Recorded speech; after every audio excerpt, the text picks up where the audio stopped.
This is a live presentation of the Ticats Audio Network. Are you ready?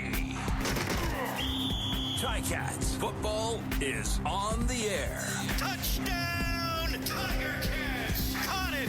It's a touchdown! Number 17, Luke Tasker, what a catch! Now the voice of the Tiger Cats. Here is RJ Broadhead with analyst Luke Tasker. Good evening. Great to have you with us for Tiger Cats football on the Ticats Audio Network. It's the big rivalry, Argonauts at Tim Hortons Field. It is a beautiful evening, hardly any wind at all, which is rare to say at Tim Hortons Field, and the sun is setting. It's all shade on the field now, so it will be a beautiful sight as this game gets set to go. It's Canadian Armed Forces Night here at Tim Hortons Field, which is great, supporting the troops. A win is important, Luke. I know we've joked around about must-wins. I won't make you say it's a must-win, but it's another important one tonight. Yes, it is. Yeah, not yet with the must-wins for me, but it is a big one. And to split these first two games with Toronto, that's what Hamilton needs to do. And then you get to go into Montreal, who's coming off a big win next week, and the East is starting to progress, and games are starting to get won. Huge night, and Ticats came out last week with an amazing first quarter, 13-point lead they took, and boy, they just got to come out here tonight and try to get that same level of production quickly. Some major injuries in that last game. Braylon Addison, Dane Evans is out, so it's a bit of a different receiving core, a little more inexperienced. What do you expect to see from the receivers? And then Matt Schultz coming in at quarterback. What do you expect from the offense? Yeah, the receiving core is shaken up, and Braylon Addison's is going to be sorely missed out there, both for just what he does on the sidelines, the locker room, and of course the production that he gets on the field. And so they're going to have to find a rhythm and an identity in that group of five.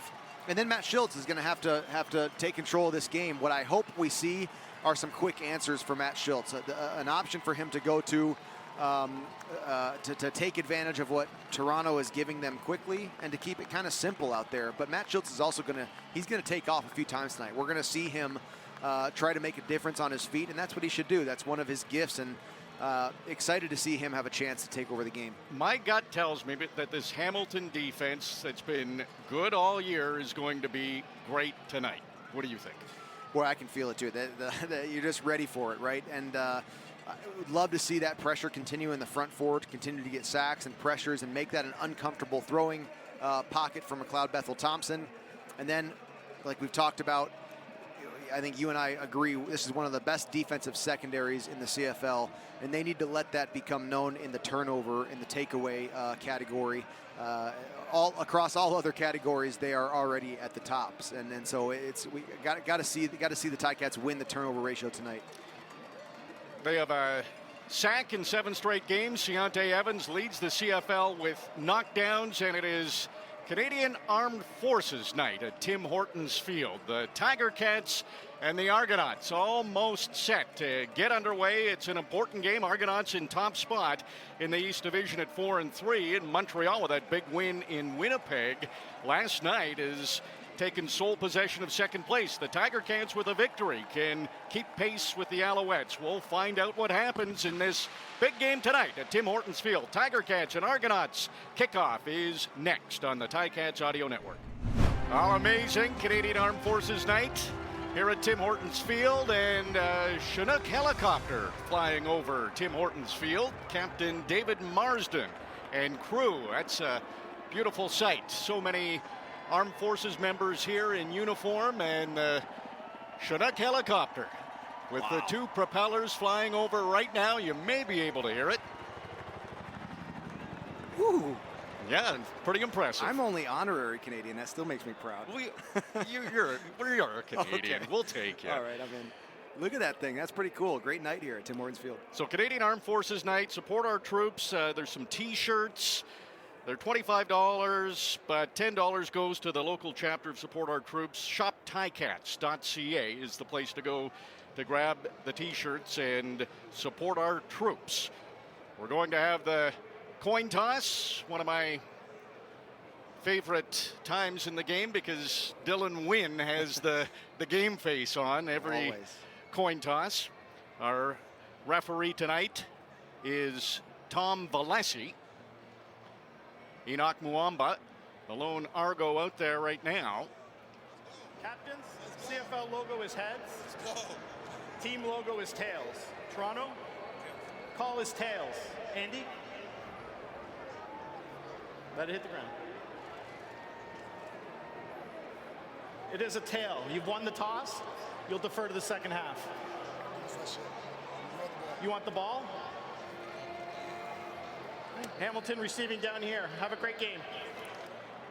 Tiger Cats will get the ball first, and it will be Matt Schultz who will get an early opportunity to get on the field. Probably a good decision rather than sitting and waiting when you had to make the choice after the Argos deferred. It's a wise decision. Yep, and the all the flags on top of the 4 goalposts are hanging straight down. It's a still. Yeah, we never see that. Yeah, still breeze tonight, so not a lot of wind to play a factor tonight at Tim Hortons Field. You can hear the Oskee Wee Wee revving up in the background here, I'm sure. Yes. There's Andy Griggs is out there in the Oskee Wee Wee right now, the Ticat great.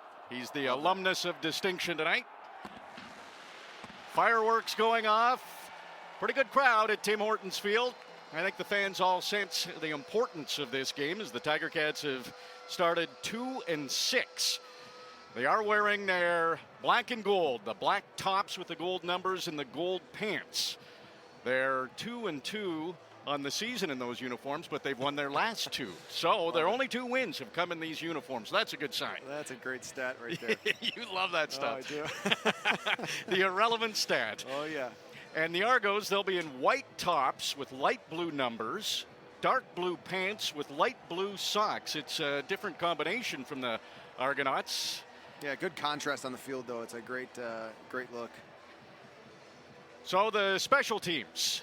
It's been good for the Tiger Cats all season. A couple of mistakes in the last game. I'm sure those have been rectified, and Lawrence Woods is due for a big return. He does have a kickoff return touchdown this season. He is the leading punt return average yards in the CFL. So he has been very good back there. He's got Sean Thomas Erlington to his right. And the Tiger Cats will begin from our left, heading to the right. Argonauts pick that right-hand side to begin on as the Tiger Cats elected to take the ball. Boris Beatty will kick off. The Argonauts in top spot in the East Division at 4-3. Tiger Cats at 2-6. This is the midway point of the season for the Tiger Cats. And is that a penalty already? Wow. So Tom Valesi didn't have his microphone on. The opening kickoff hasn't even happened. And So we've got a penalty. What They're kind of an going omen 10 is yards that? back. We didn't get the call. I think there was a lot of activity. The Toronto Argonauts Time are count. lining up. Oh, there you go. Time count. Oh, Boris Beatty, that's a. What a start. There you go.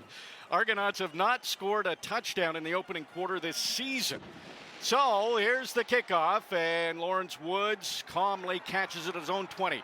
Far side numbers, cuts to the middle, gets across the 35 to about the 36-yard line, and that's where he's brought down by the Argos special teams. Really good coverage by the Argonauts after that. A 10-yard penalty was the first thing that happened in the game, which is very unusual. But pretty good coverage. I mean, they stopped the Ticats short of their own 40-yard line, which is kind of, it's exactly what they were hoping to do. And, boy, we've talked about the turnovers, but for the special teams, we'd love to see some great drive start for the Ticats tonight and solid punt play as well. They got beat bad in the punting battle last week in Toronto. Ticats starting with 3 Canadian receivers with Keandre Smith, David Ungerer, who's in motion, and Lamar Durant. Matthew Schultz, first pass. It is complete as Tim White was running from right to left across the middle of the field, and he was brought down just across the 40-yard line for a 5-yard gain on first down.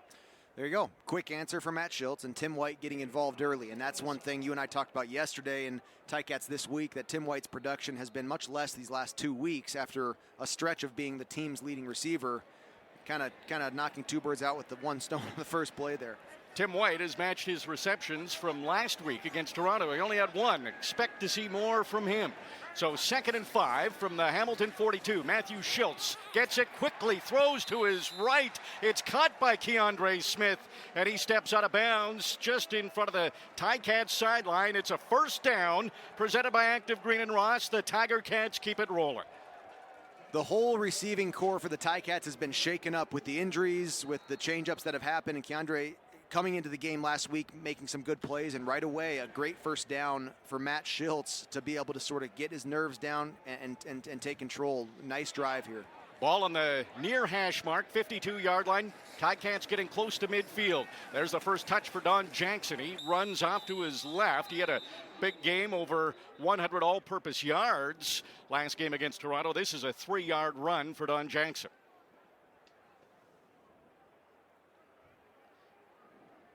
Early on at Tim Hortons Field, Canadian Armed Forces night. Tiger Cats trying to even this season series with the Argos. They'll play, including tonight, 3 of the next 4 games against each other. 2nd and 7. Ball right at midfield now for the Tiger Cats. 3 receivers to the boundary side. Matthew Schultz looks to his left, throws to his right, and trying to make the catch was Lamar Durant. He could not come up with it. It goes incomplete, and the Tiger Cats are going to have to punt on their first possession. I think that was a good decision by Schultz there, though. He had the throw to the short 5-yard Oscar route to his right, but hard to make that reception. You can see Durant sensing Peters, that number 3, the cornerback for Toronto, coming down for the contact, but really should have been a reception there. And Schultz, I got to say, it was a pretty good drive. We'll see what the crowd reaction is for Brandon Banks. BDB standing on his own 10-yard line to return this punt from Michael Damagala. Brandon Banks averaging just 5 yards per return on punts in the last game. Argos going after it again. They almost blocked it. They had that big block last game. It was a real turning point. Brandon Banks lets it roll to him at the 10, runs to his right, and he goes out of bounds at about the 20-yard line, but it seemed like a pretty positive reception for Brandon Banks, as Ticats fans have seen him break a few of those punts for big gains or touchdowns. Yes, they have. He has made many a play on this field, just not yet in blue and white. Boy, that protection there, it was close, and the Argonauts brought pressure for that punt block again, and that was a huge turning point in last week's matchup. They have got to solidify that punt protection and keep it solid throughout the night. Argos' first crack on offense, and it gets loud at Tim Hortons Field. McLeod, Bethel, Thompson has 3 receivers off to the right. Play action, makes the pass. It's complete to Markeith Ambles, who was pretty quiet in that game last week. So was the Argos' leading receiver, Curly Gittins Jr. Ticats did a pretty good job against those top receivers of the Argos. Yeah, top receivers only combined for 20 yards in the first matchup last week. Ticats defense came out in the first play of their game there with a all-out man coverage. They actually had Cam Kelly back deep and Tunde Adeleke up in the coverage. That is an aggressive playmaking defensive call. Still early in the first quarter. Argos' first possession, no score in the football game. It's 2nd and 3 from the Argos 28, and the handoff goes to Andrew Harris, who goes up the middle, and he had very little success running the football against the Ticats last week, but this is a very good run on his first touch tonight, enough for the first down.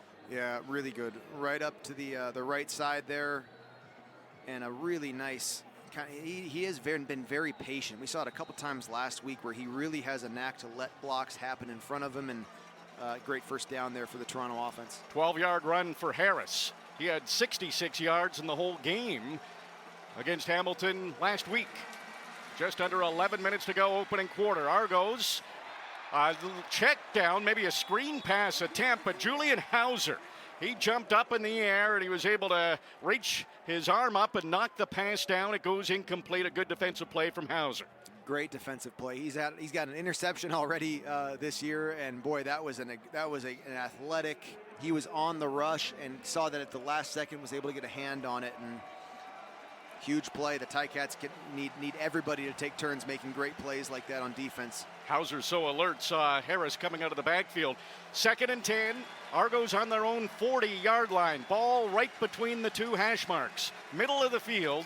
McLeod Bethel Thompson, empty backfield. Pressure's on Tunde Adeleke in his face, and it's dumped off to Markeith Ambles, who's tackled at just past the 45 for a gain of 5 or 6. It won't be enough for the first down, and now the Argos will have to punt. Wow. It looked at the start of that play like they had that first down made, and it was Cariel Brooks who took the space out so quickly and efficiently and made a great open field tackle to stop short of that first down mark. One-on-one, Cariel Brooks. So reliable. So both teams have to punt on their opening possessions. Lawrence Woods awaits the John Haggerty punt, and he was punting brilliantly, the Australian punter. Lawrence Woods breaks a tackle. He gets out to the left side. He's got some open field here at his own 40, now the 50. Haggerty has to deal with, and the punter is able to bring him down in Argos territory. Got past the Argos 50, almost to the 45, and a flag flies as Lawrence Woods is tackled. A 45-yard return for Lawrence Woods, and we'll... During the return, face mask. Toronto number 29, 15-yard penalty. Face mask on the tackle by Haggerty there. Yes, so that adds even more, and the Tiger Cats in a very good position here as they will start this drive at about the Argos 32-yard line. No score yet. Good field position coming up for the Tiger Cats. We'll be back on the Ticats Audio Network. This is Master Sailor Boatbright from Canadian Force Base Hamilton. Go Ticats. Oski Wee Wee. Canadian Armed Forces night at Tim Hortons Field. There's no score. Still early in the first quarter, 9:38 to go. Tiger Cats after a great return from Lawrence Woods and then a face mask penalty on John Haggerty, the Argos punter. They'll start this drive from the Argos 32. And Matthew Schultz fakes the handoff to Don Jackson, and he's able to get across the 25-yard line, very close to a first down after that 7-yard run. Great run there by Schultz, and he was patient. Did his best Andrew Harris impersonation there, and he went. It was definitely a called run to him. Went up to the left side and waited for some blocks to develop. That's a 7-yard gain on first down there. Beautiful. Doesn't Andrew Harris want contact? I hope he doesn't impersonate that. Schultz does not want that. So, Tiger Cats, 2nd and 3. They are on the 25-yard line of the Argos. All the receivers head off to the right. The handoff goes to Don Jackson, and he leaps over the pile. He gets down close to the 15-yard line. It's a great run from Don Jackson. It's a first down presented by Active Green and Ross. The Tiger Cats keep it rolling. Wow, Don Jackson came up to what looked like just a fully blocked offensive line. There was a big mess of people there, and he jumped over a fallen lineman, then broke a tackle. That was a great first down conversion on the ground, and we have not seen run on first down, run on second down for great success this year. True. And Ticats, obviously this is a different offense than we've seen the last couple weeks. So it is a first down coming up for the Tiger Cats. There's an injured Argo. It's Robert Priester. And we will take a break as he gets looked at by the Argos training staff. Still no score, but the Tiger Cats are in a good spot on the Argos 16 with a first down. We will pick it up from there when we come back on the Ticats Audio Network. Robert Priester able to get off the field under his own power. Special moment on the big screen. Brandon Banks was honored at Tim Hortons Field. Great ovation from the crowd. He's waving to the crowd on that Argos sideline. But the Ticats are on offense. On the Argos 16-yard line, the handoff goes to Don Jackson. Runs to his left, and he will get close to the 10-yard line. There is a flag, though. Coming back on a holding here, man, it gives me chills to see Speedy B up there, and they're showing some of the great returns, including 10-yard penalty, repeat first down. 10-yard penalty on Hamilton there, including the famous Guelph return, his first ever touchdown return as a CFL player, and boy, he was an awesome teammate, and love it that he's still out there making plays. Yeah, he's always been fun to watch. He's been used sparingly by the Argos, a little bit surprising. to begin this season. He is their punt returner, had a 5-yard punt return already in this game. 1st and 20 now for the Tiger Cats. Push back a bit. Matthew Schultz, he stayed in the pocket, ran out of time, now running to his right, and he's going to be brought down. He's caught by Enoch Muamba, one of the leaders on this Argos defense. And Matt Schultz is fast, but Muamba pretty quick for a linebacker himself. Yeah. Matt Schultz, I think he did a great job there. He stayed in the pocket for an extra second, kept his eyes downfield, and he escaped. He could have thrown that ball away, but he battled and got to a 2-yard gain. You might as well. And, yep. and great job not doing something, not making a mistake earlier in this game with where you put the ball. You've already got field goal position secured. You can't turn it over or take a huge sack here. You want points. Tiger Cats want to turn these into touchdowns, not field goals. Empty backfield for Matt Schultz. He'll dump it over to the middle. Hits Tim White in full speed. Running to his left. Gets across the 15. Works to get to the 10. Can't quite get there, and it won't be enough for a first down. Tim White and Chris Edwards there having some words, and number 6 for Toronto has always got something for somebody.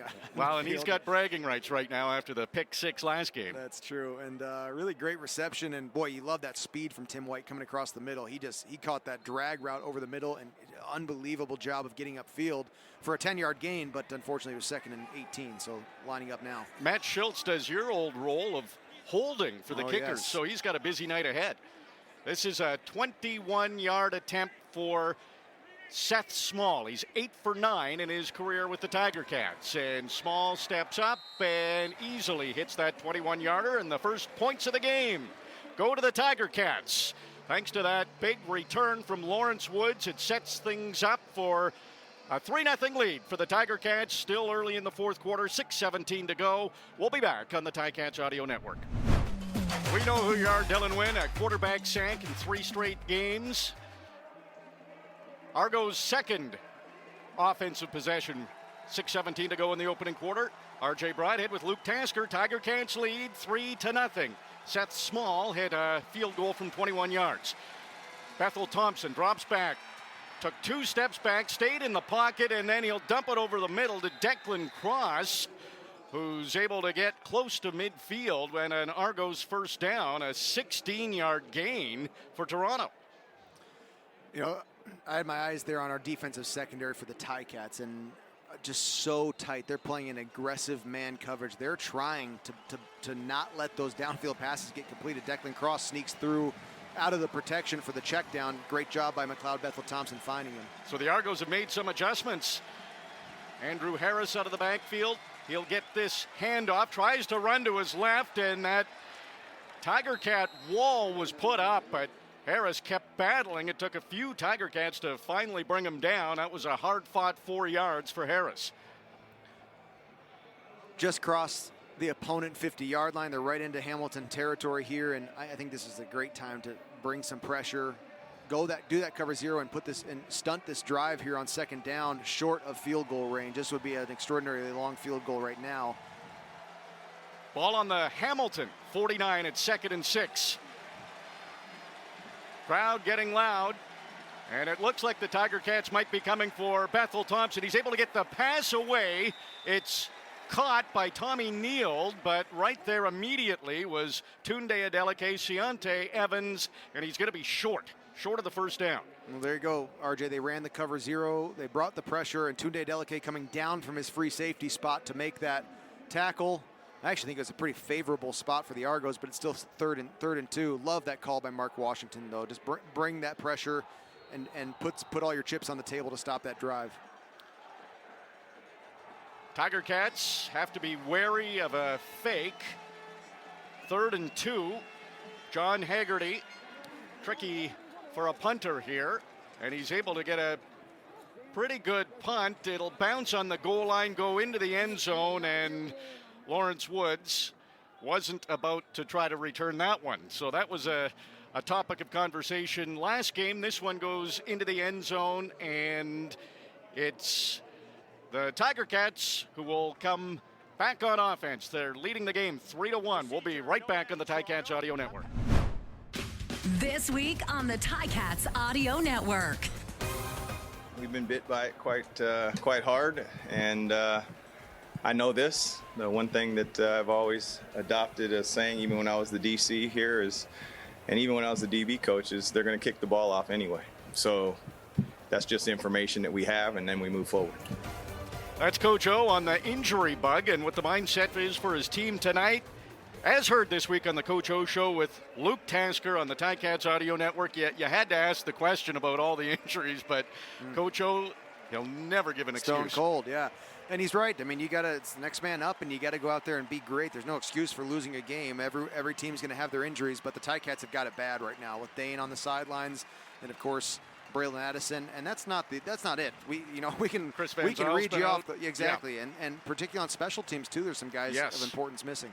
So under 4 minutes to go, opening quarter. It's a 3-1 game, not a typical football score. It's picked off. Matthew Schultz through, and it's picked off by Robbie Smith, and he'll take this down to the Hamilton 3 or 4 yard line. Schultz didn't even see Smith there, throwing to his right and put it right in the arms of big number 40 of the Argos, and now the Tiger Cats, a streak they would love to see end, but they have a turnover in every game this season, and this looks like it might be another costly one. Boy, it's tough. I mean, great job by Robbie Smith to capture that ball in his hands. He was, 5 yards from Matt Schultz when he released that ball, and the play was setting up nicely. They had a flat route to Schultz's right there. The coverage had cleared out behind it, but that is a tough one to anticipate and see. You don't really always expect that interception right in front of yourself. So Argos on the Hamilton 4. They'll give it to Harris, and he's still on his feet. It looked like a couple of yards, but he might have got 3. So that'll bring it down to the 1 yard line. And these turnovers always seem to be so costly for the Tiger Cats. Yeah. 42% of the points against the Tiger Cats have come directly off of turnover this year. I mean, it's unbelievable, really. It's a lot, and that percentage is about to go up. Yeah, that's right, and that is the most in the league, as you might have guessed, obviously, with the turnover being last in the league in their turnover ratio. But it's just continues to be a sore subject for the Ticats. Crowd loud. It's 2nd and 1. Second and goal from the 1. Let's get that correct. And McLeod Bethel Thompson is on the sideline. Chad Kelly comes in, and he's hit at the goal line, and then a second effort. He dives into the end zone. So Chad Kelly comes in, the backup quarterback for the Argos, and dives into the end zone, and Toronto has the lead.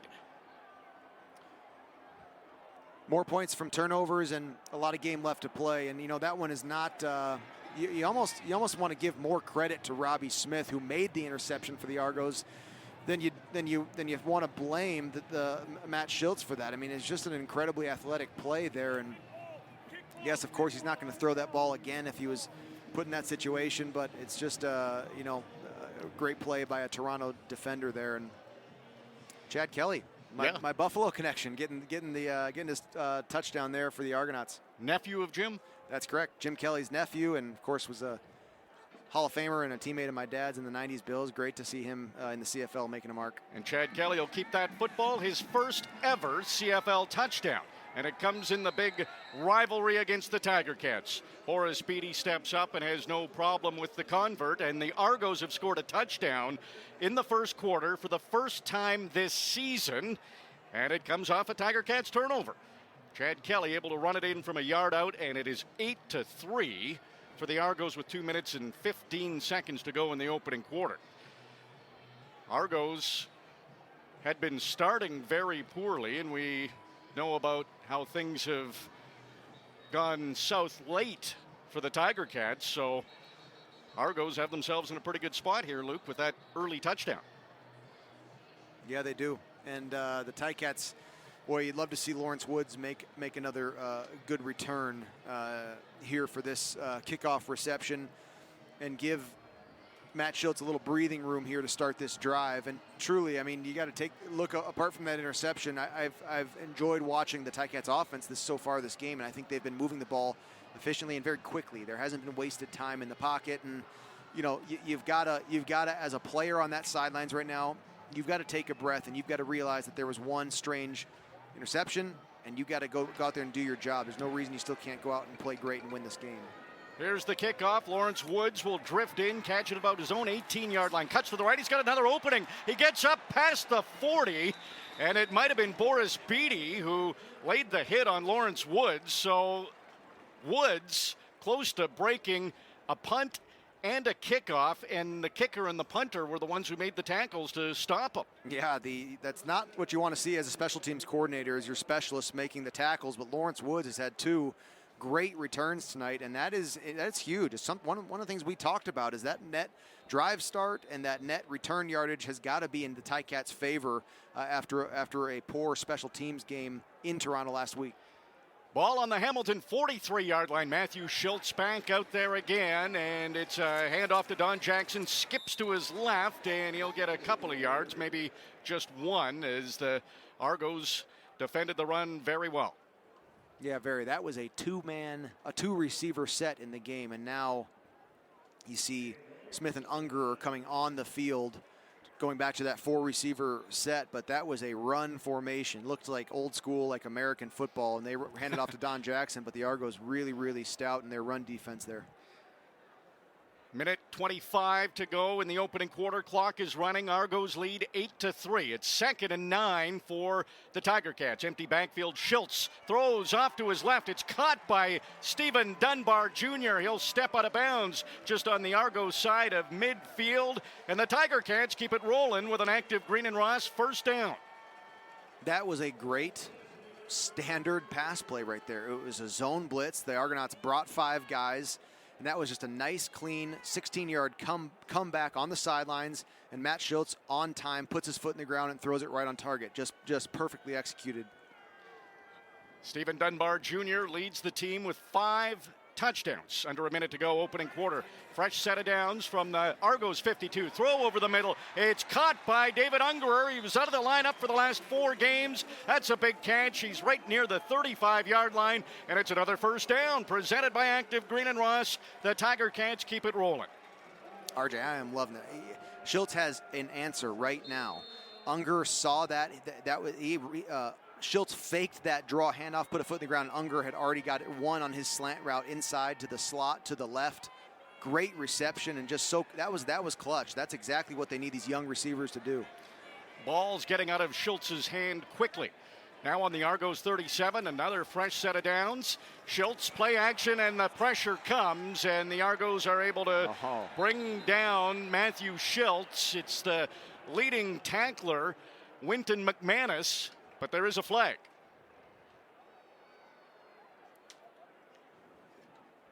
Tom Valesi, the referee, has the call.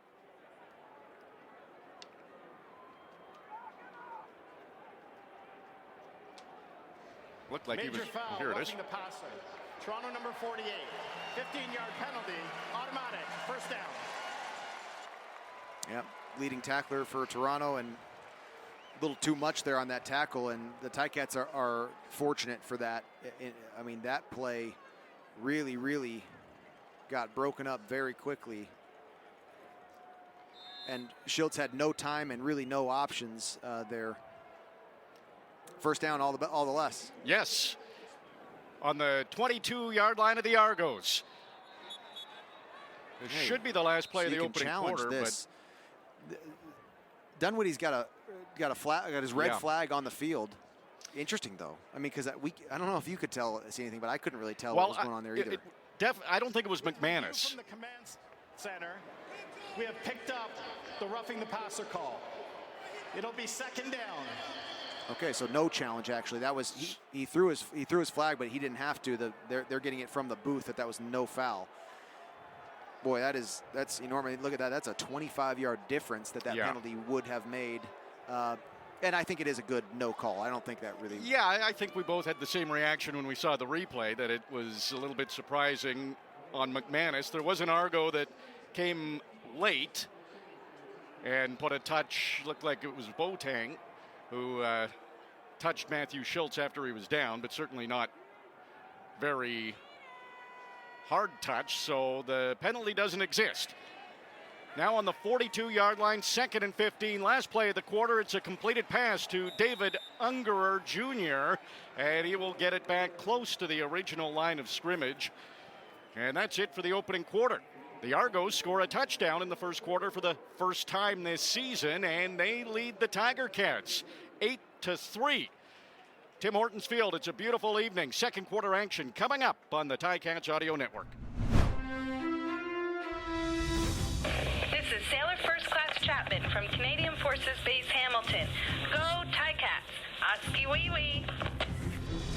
That's just great. Canadian Armed Forces Night here in Hamilton, Tim Hortons Field. Great opportunity to support our troops selling T-shirts. You can get yours at shopticats.ca. Andrew Harris has gone to the Argos locker room. Not sure of that injury. Beginning the second quarter, it is a field goal attempt here for Seth Small. 43-yard attempt. His longest with the Ticats this season is 30 yards until now.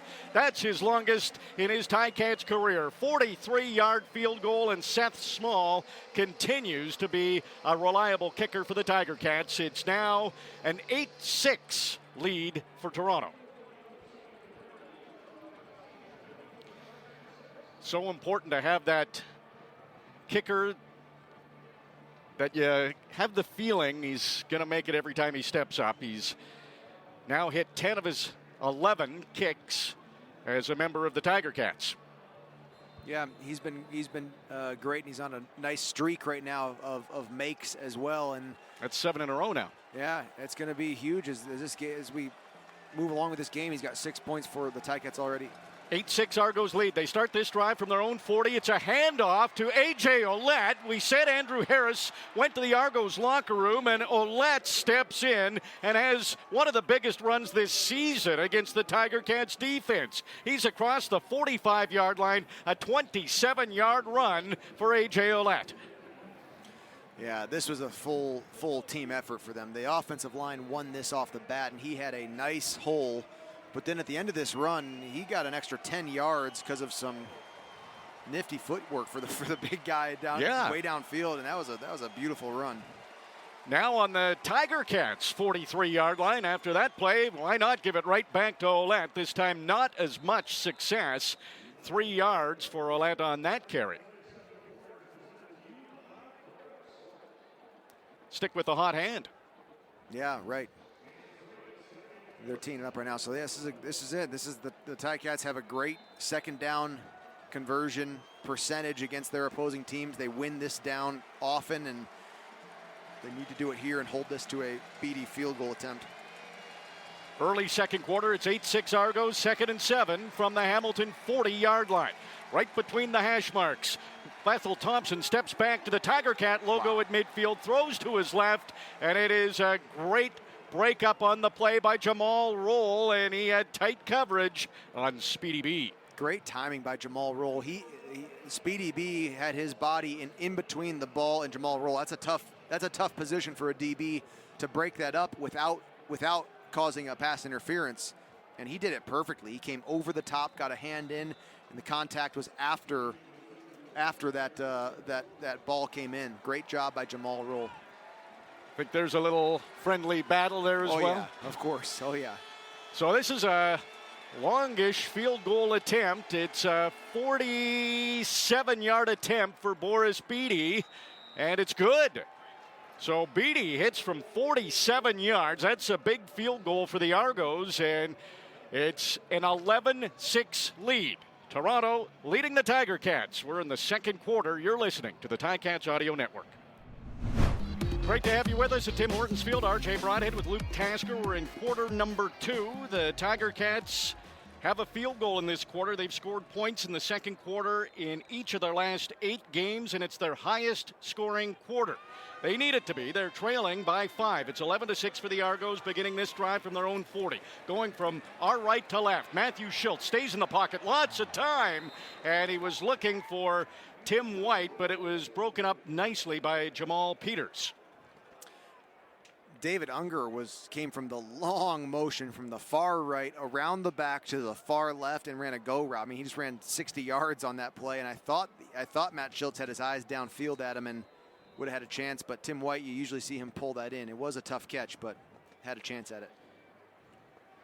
Tim White's had a couple of big catches in this game. He's been used more than he has in the past couple of games.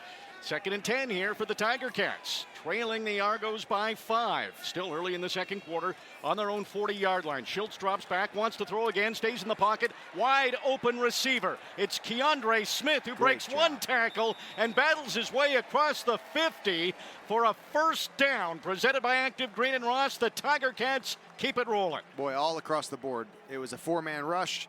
Great protection. The front 5 gave him enough time, and Matt Schultz stayed in the pocket as it started to get tight. He stayed there, kept his eyes downfield, and then Keandre Smith caught that shy of the first down, and it was 2nd down there, and battled his way to get the yards needed. That was just a great full-on Ticat effort there. The rookie getting his first CFL start and taking advantage of it. Matthew Schultz fakes the pass, hands off instead to Don Jackson, and he's breaking this one up the middle. Another big gain for the Tiger Cats. Jackson takes it down to the 40-yard line. The Tiger Cats keep it rolling with an Active Green and Ross first down. Man, great to see Don Jackson for 2 weeks in a row making an impact on the game, and he has had a couple really, really important, great plays. I'll tell you what. Strategically, we've got a little back and forth going on. The Argonauts came down hard on a Tim White screen to the left there. Like, they had it going. Schultz pumped that way too. Like, it's a chess match here. They teed it up and they're playing off of tendencies, and great call by Tommy Condell up the middle to Don Jackson. Is that Schultz maybe reading what the Argos defense was doing? You know what? It could be. I kind of give the credit more to Tommy though. That's Schultz looking for the end zone. It's picked off. It's picked off. It was intended for Lamar Durant. There is a flag on the play as Maurice Carnell IV gets the interception. But we'll see what this flag is. Lamar Durant seemed to indicate it was probably going against Toronto. He knew he was getting tugged on before that ball came into the catchable radius there, and I think this ball is going to get marched down this way. Toronto number 8. Ball we placed at the 2-yard line. Yep. Automatic. First down. Love it. Taking shots down the field, and there was a lot of pushing and too much contact down there. But that's got to feel good for Matt Schultz, and that's his a huge bonus there for the Ticats to get all the way down into right next to the goal line. Oh yeah. Deshaun Amos, number 8 for the Argos. Durant didn't even have a chance to turn around to look for that football. So the ball's on the 2-yard line. 1st and goal for the Tiger Cats, trying for their first touchdown of this game. Jamie Newman in at quarterback. He's under center, runs to his left. There is a flag. Jamie Newman's in for the touchdown. We'll see what this flag is. If it's Toronto defensive line, that penalty is declined. We have a touchdown. Jamie Newman gets the touchdown for the Tiger Cats. It stands. The penalty was on the Argos, and the Tiger Cats are back out in front. A 2-yard run from Jamie Newman. That touchdown drive was driven by Enterprise Rent-A-Car. Great job there by the Ticats offense. They strung first downs together, got the big penalty on the Argos. The Argos, by the way, have 4 penalties for 62 yards right now in the game. That's a lot for being just into the second quarter here. Don Jackson stays on the field right now. It looks like they're going to go for 2 here and make this a 3-point game. So going for 2 for the Tiger Cats. They're 1-2 this season. Matthew Schultz back in. Jamie Newman, his 2nd touchdown of the season, ties him for 2nd on the team. Play action. Matthew Schultz runs to his right, looks to the end zone. He's got the open receiver. It is caught. It's Keandre Smith. The 2-point convert is good. Great job. Matt Schultz gets out of the pocket, gives up ground, and stays patient, keeping his eyes downfield. And that's kind of a 2-point conversion. Give up 10 yards if that's going to help you give time to make the throw. Smart play, and he found his guy. First touchdown of the game. Add on the 2 points, and the Tiger Cats lead by 3. It's 14-11. We'll be right back on the Ticats Audio Network.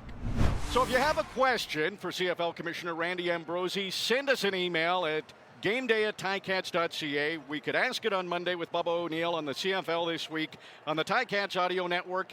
Ask the commish. Email your question to gameday@ticats.ca. Always fun to hear from Randy Ambrosi.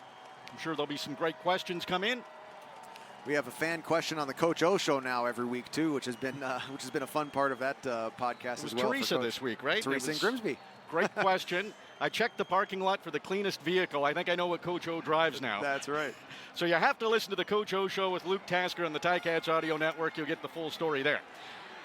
Here's the kickoff. It's Curly Gittins Jr., and he almost fumbled that ball. Tiger Cats are able to corral him just shy of the 30-yard line after a 15-yard return. That's a really, really good coverage by that kickoff unit for the Ticats. And Curly Gittins Jr., it looked like he was going to almost catch an edge, but when you've got that sound coverage, it's just too long to get to break that corner, and the Ticats kept on pushing that wider and wider and made the tackle. Great stop here on the 30-yard line for the Argos. 9 minutes, 40 seconds to go in the half. Clock is running. Tiger Cats lead 14-11. Game has gone back and forth. Argos had a lead. Tiger Cats just coming off their first touchdown drive. Empty backfield for McLeod Bethel Thompson, and he throws off to his left, and it's terrific coverage by Richard Leonard, and he holds the finger in the air like, don't throw it my way. Man, the pass breakups for this Ticat defense. RJ, it's kind of things are happening just like you and I called them, yes, my friend. They are this secondary. Hey, you know, the secondary is coming up big. They're breaking up these passes. I'd love to see that rush keep getting pressure on McLeod Bethel Thompson, but this defense is doing everything we expected them to. The numbers weren't great for the Argos offense last game against Hamilton, but they took advantage of some turnovers. Not great either tonight so far. Bethel Thompson 4 for 7, 34 yards. It's a second and long from their own 30. Bethel Thompson under pressure has to throw to his right. And it goes incomplete, but Ciante Evans was closing. It looked like he might be able to get there for the pick. Instead, he's able to dive in, knock it away, and the Argos will have to punt. You know, and Ciante Evans sat on the sidelines after making a diving breakup, and you kind of think he's probably telling himself, man, could I have picked that one off? Because you know that's what they're talking about. That's the one deficiency in this defense right now is they aren't taking the ball away quite enough. But McLeod Bethel Thompson got rid of that just before Simone Lawrence finished his 40-yard dash up the A-gap there. It was a vicious blitz by the Ticat defense. Not a great kick here from John Haggerty. It'll bounce a couple of times, picked up by Lawrence Woods inside his own 30, and he's able to get past that first wave again, but the Argos able to bring him down just past the 35-yard line. If Ciante Evans had made that interception, it would have rivaled Stephen Dunbar for the most acrobatic catch of the year. It really would have been a good one. But who knows? Maybe he thought he had it if he were to do it again. But great 2-and-out there by the Ticat defense, and they are the tops in the league with 2-and-outs forced. And just McLeod Bethel Thompson and his unit not having great success getting momentum going here. And it's massive, coming off a touchdown for this Tiger Cats offense, a 2-and-out by the defense, and the offense is right back on the field. Starting from their own 38, Matthew Schultz will keep, and the Argos were looking for a big hit, so wisely Schultz got down. I think that was Muamba who had that number 18 that Schultz wears in his sights. I think it might have been the big Sean Oakman, actually. I think it was him, and when I say big, I mean 6'9". I mean very, very big. And it was, you're right, it was Muamba coming down. Oakman had already been in the backfield there. And boy, that was a smart move for Schultz to duck underneath that one. 2nd and 9. Tiger Cats have advanced to their own 39-yard line, about halfway through the second quarter. Schultz looks to his left, sees Don Jackson there, he's open. Now it's a one-on-one. Jackson can't break that initial tackle, so he will be short of the first down. Brought down there by Deshaun Amos, who took the pass interference penalty on the previous drive, but this was a good tackle this time from Amos. That was really good open field tackle, and Schultz kept his eyes downfield, but there was nothing there, and gave Don Jackson a chance to try to make it happen one-on-one to try to get the first down. And you know, good play by both guys, but Amos was able to make the stop. Just by the shoelaces. Yep. Jackson was battling to get away, so it's a punt coming up for the Tiger Cats. Michael Damagala sends this into the night sky in Hamilton, and that'll drift Speedy B back to his own 10. Right at the numbers, tries to make a move, and he wound up not getting much. He ran a bit of a circle, a lot of steps, but not much positive yardage. So the Tiger Cats able to bring them down around the 15-yard line after that 4-yard return. 6:54 to go in the half. Tiger Cats lead the Argos 14-11. We'll be back on the Ticats Audio Network. Sailor 3rd Class Dimakalungan from Canadian Force Base Hamilton. Go Ticats, Oskiwiwi. Canadian Armed Forces Night at Tim Hortons Field. Tiger Cats lead the Argos 14-11. There's just under 7 minutes to go in the opening half. Coming up at Tiger Cats at the half with Rick Zamprin and Andy Fantus. They will talk to tonight's alumnus of distinction, Andrew Grigg. It's a 3-point lead for the Tiger Cats. The Argos starting this drive from their own 15-yard line. McLeod Bethel Thompson does not have a completion in quarter number 2. Empty backfield, so he'll be passing. Throws to his left as a receiver wide open. It's Tommy Neild, and that's his first completion of the quarter. It's a big one as Neild brings the Argos into Hamilton territory in a drive that started from the Toronto 15. Neild has to take a knee there on the field. I think it actually looked like he hit the LED light strip on the far side of the field on his way out, but really great reception as a corner route over the top of man coverage, and boy, it's back and forth. We've seen a pretty well played quarter here, well played first half, and Ticats bouncing back after that costly turnover to take the lead, and now the Argos with an explosive play. You're right, Luke. Seeing the replay, he did seem to hit the base of that LED, and it did something funny to his leg, and he's being looked at the Hamilton 40-yard line on that far side. And the Argos, we talk about a lot about the Tiger Cats injuries. Eric Rogers, he was injured last game against Hamilton. He's not in the lineup. Tommy Neild has been used a couple of times, and that was a big gain for him. He has 2 receptions for 48 yards in the game, including that 44-yarder. Looking at the Argos sideline, Andrew Harris is out of his equipment. So he is done for this game.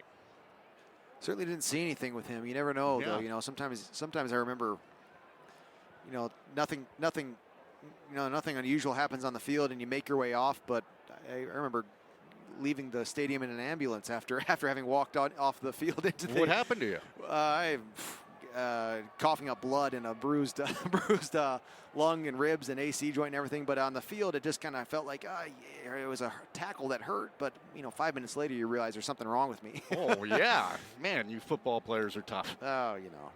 Stop it, you.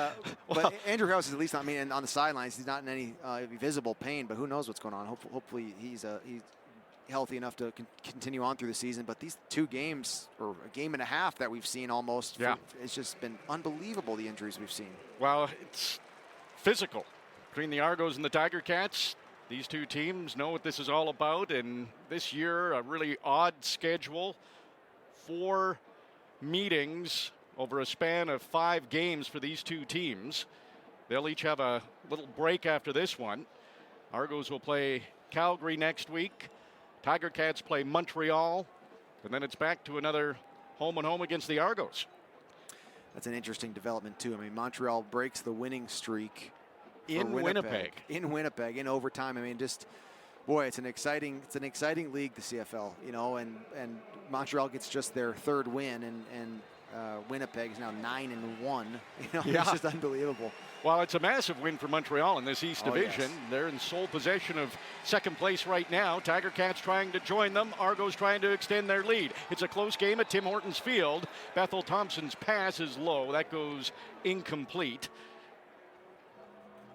Yeah, a little bit of maybe a miscommunication there. But again, the Ticats have brought all kinds of pressure tonight. We've seen so much man coverage, seen cover 0. They brought the blitz there, and that McLeod Bethel Thompson trying to get out of his hands quick, but it was really not even near the intended receiver. And wow, 2nd and 10 after that long reception down the field. Tommy Neild able to get off the field. Ball on the Hamilton 51. 2nd and 10. McLeod Bethel Thompson 4 steps back, looking to pass, goes over the middle. It's caught by Markeith Ambles. And a 2nd and 10, conversion for the Argos. They get way more than they needed, 34 yards, and now they're in the red zone.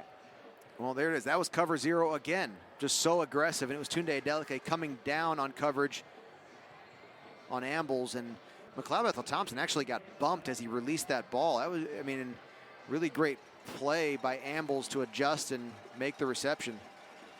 Ball's on the Hamilton 18-yard line. Tiger Cats lead by 3. Hand off to A.J. Ouellette, and he'll barrel down to the 15-yard line, a gain of 3. Another big second down here. Maybe I say that for every second down. They're all pretty big, but this is big. I mean, if they can hold this to a field goal, it's a tie game going into the end of the second quarter here, and man, it's just explosive plays that are chipping away at this Hamilton defense.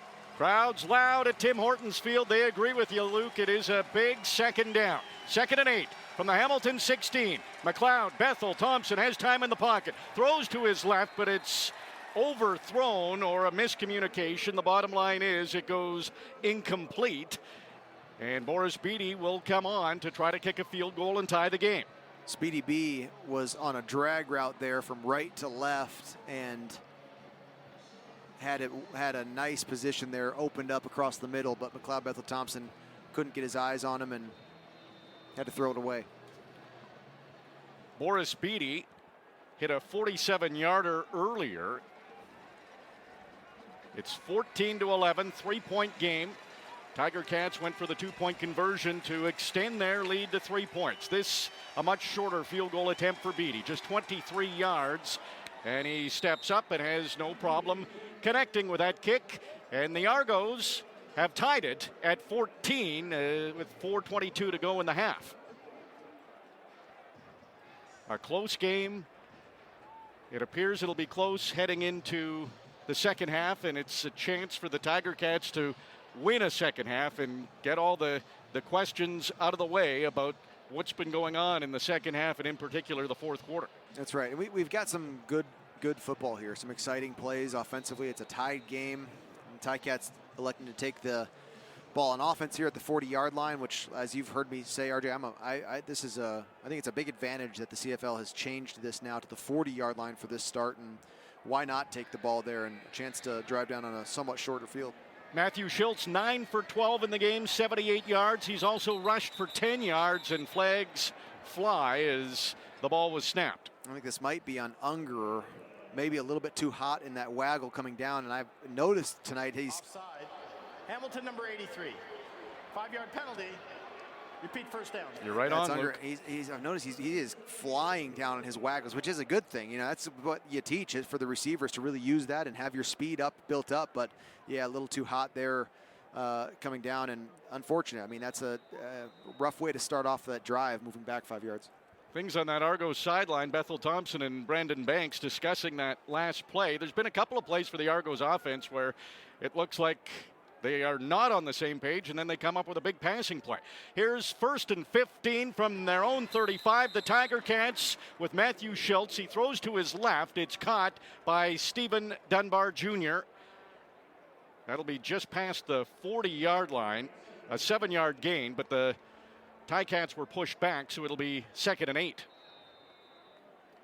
Yep, that's great, though. 7-yard gain, and you want to you push back past that 10-yard mark, and you get half of it now, and now you get the second half to take care of on second down. You make it sound easy, this game of football. Ball's up to the 42-yard line. That's 2nd and 8. Schultz, he gets the snap, and again, flags fly, and this play won't happen because of a penalty. Procedure. Hamilton, number 64. 5-yard penalty. Remains second down.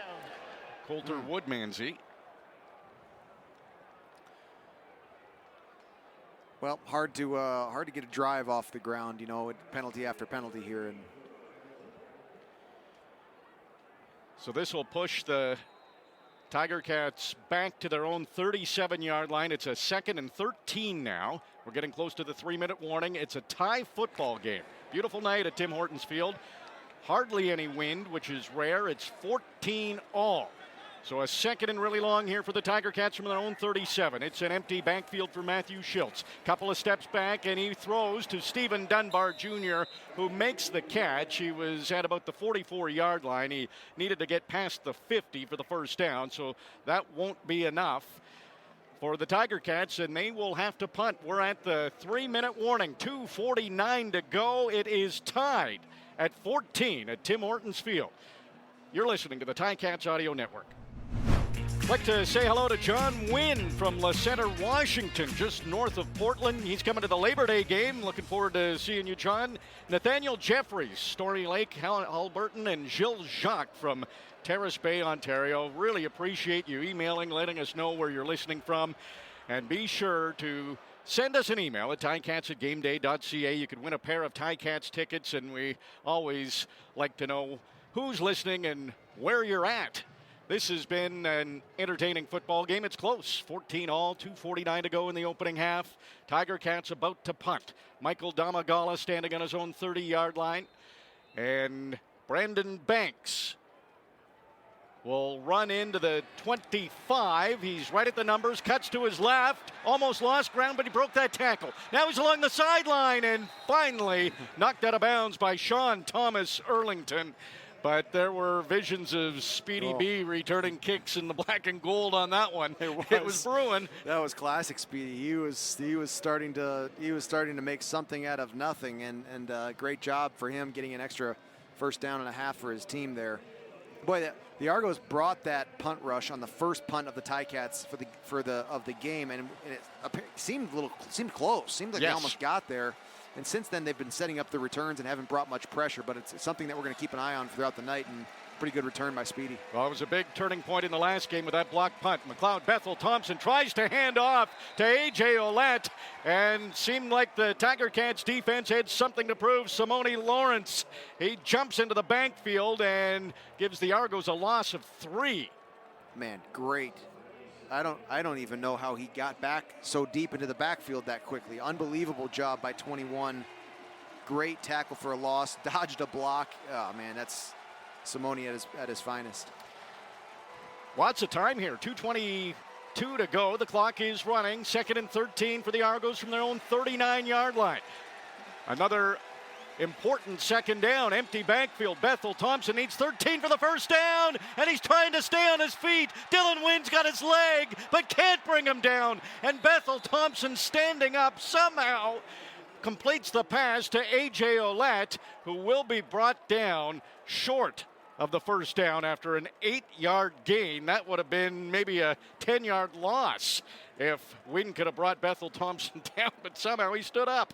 Unbelievable job by Ouellette getting in phase with unbelievable by McLeod Bethel Thompson as well. Just incredible job staying up and then being able to make a throw downfield while he's hog-tied by Dylan Wynn. Sorry, Luke, I'm laughing because Dylan Wynn had the right leg of Bethel Thompson tied up, and he reached out with his other arm to grab the other ankle and sweep his feet, almost like a martial arts move, and Bethel Thompson was able to get the pass away. Pretty good kick here from John Haggerty. Looked like Tiger Cats would have good field position, but now they'll start inside their own 10 as he kicked that ball deep into the Tiger Cats' end, and it went out of bounds, so Woods couldn't even return it. Unbelievable kick there. He just really, really flipped the field as a 56-yard punt and no return. And man, great job by the special teams unit there for the Argonauts. And you wish Lawrence Woods could have just grabbed that in air and made a little way upfield. 4 receivers to the far side of the field. That's the wide side. Matthew Schultz taps his foot. He's in the shotgun, looks to his right immediately. He's going to run it up the middle. Argos converge on Schultz as he gets across the 10-yard line. Good play, just a little quarterback draw there, and just you got to get away from your goalpost. It's just you're right backed up, and he set his feet, peeked to the right, and then it was just a called quarterback run up the middle for a good gain of half of that distance needed.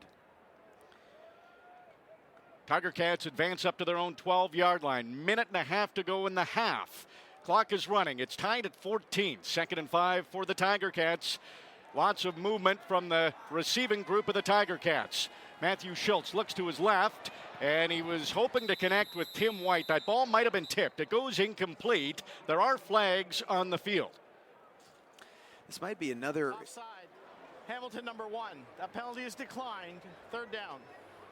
Okay, another wide receiver infraction for the Ticats. I actually thought it was on Don Jackson, who was waggling wide out to the outside, which is not a usual position for him from running back. And second time in 2 drives in a row that the receiving corps has jumped the gun there. This will be an interesting spot for the Tiger Cats. They're on their own 12. Domagala will be punting from inside his own end zone. Well, he just had a net 53-yard punt, and that's a great yardage to get here, but he's got to do it again. And look at where that goalpost is, RJ. Yeah, it's basically right about 3 feet in front of him and above him, so he'll have to be careful with that. He is kicking it. Brandon Banks waiting at midfield. Good kick by Domagala, pushes Banks back a little bit, but he catches it right at midfield, right in the center of the hash marks, and he's able to barrel forward for an 8-yard return to around the Tiger Cats' 45-yard line. We've seen Beatty hit a 47-yard field goal tonight, and there's 1:08 to go, so the Argos have a chance to get some more points here. Yeah, really interesting. There's 1:08 left, and it'll be a slow 1:08, obviously, in the second quarter here, but Ticats defense, if they can force this 2 and out, boy, talk about a perfect time for this secondary to come up with that interception we've been waiting for. Let's see what happens. From the 46-yard line, McLeod, Bethel, Thompson stays in the pocket, looks for Brandon Banks. He did it. There's the interception. Deontay Evans intercepted the pass, and he runs up the near sideline, gets close to the 40. That is a massive play by the defense, getting that interception that they needed late in the opening half. And we've got some flags on the field after this play. Well, there's our interception, RJ. Deontay Evans coming up huge. There's also another a challenge. flag. And there's another penalty flag. There's a challenge flag. There's Holy flags smokes. all over the place, all different colors. Well, what happened was perfect. It was cover 0, like we've seen a number of times tonight. Mark Washington, defensive coordinator for the Ticats, is calling an aggressive game. A lot of pressure. McLeod Bethel Thompson threw that off his back foot, getting surrounded by everybody. Great play by Deontay Evans. I'm sure this challenge is going to be on defensive pass interference. It didn't look like that to me. We're taking a look at it now. Obviously, Speedy B gets bumped off and actually is on the ground by the time Deontay Evans catches that. Sorry, Luke, another flag just flew in the air. So the rivalry is heated up at Tim Hortons Field, and now the officials are pushing the Argos back toward their sideline. Jagarrett Davis is the closest Argo to the Ticats, and he's talking to the Ticats sideline. Might be playing peacemaker. He's got his helmet off. I think he's playing. Jagarrett Davis is the coolest cat you ever met, so I think he's calming it down out there. But yeah, I think the 3 flags that we're looking at on the field were all thrown for separate, infractions. Yeah. I think they were somebody saw something each of those 3 times, and so we'll see how. 3 misconduct fouls on the play. 2 on Hamilton, 1 on Toronto. Toronto is also challenging for pass interference. We're going to review the play. So we didn't get the numbers of the misconducts. Tom Valesi, credit to him for delivering what he did right there, because a lot has been happening on the field. Well, we had 1 ejection from the game last week after a pair of misconduct players for a Toronto player, and then 2 of them in 1 game will be an ejection from the game. Yes. I'm trying to dissect this pass interference here, because Deontay Evans, in my opinion, he is playing the ball. Yes, there is contact, and Speedy B ends up on the ground early on, but I just think it's a matter of feet getting tangled up and kind of bumping around while 2 guys are really truly making an effort at the football. I'll kind of be disappointed if this gets turned into a pass interference. Okay, and it is costly, because this is going to turn into points for the Argos if they do get this pass interference call. 100%. And if not, it's Tiger Cats football, but there will be some penalties that we'll That's right. figure out after where they'll begin the drive from. There's 57 seconds, and it's like you knew it was going to be a long end to this opening half. You said that moments ago, that it'll take a little while and maybe longer than we expected. So the score is 14-all. There's a 57 seconds on the clock. And we are waiting to see what happens. Keontae Evans had an interception. Ryan Dinwiddie has challenged. And I think we have a result. After review, we have pass interference, Hamilton number 7. The ball we spot at the 22-yard line. We then apply a 10-yard penalty. Wow. So that is a double whammy there for the Ticats, who get the pass interference infraction, and the net result of the penalties was 10 extra yards for the Argos. I mean, they're going to say it was a push in the chest by Keontae Evans there. The thing that I like that Keontae Evans did was his face was towards the ball, back towards McLeod Bethel Thompson. I don't know. I see it both ways here, but I wouldn't have been shocked if this was a no call. Man, what an opportunity here for the Argonauts to steal the lead before the end of the second half. It's a 42-yard net gain for the Argos. They keep the football. Wow. Brandon Banks on that play ended up on his back. So no interception. Argos have the ball. They have it on the Ticats' 13-yard line. And there's 57 seconds to go. Under the lights at Tim Hortons Field. McLeod Bethel Thompson trying to give the Argos the lead again. He's got time, stays in the pocket, but that time evaporated. Micah Johnson was the first to get there. Then Jovan Santos Knox added an assist to bring down Bethel Thompson. But again, we've got flags.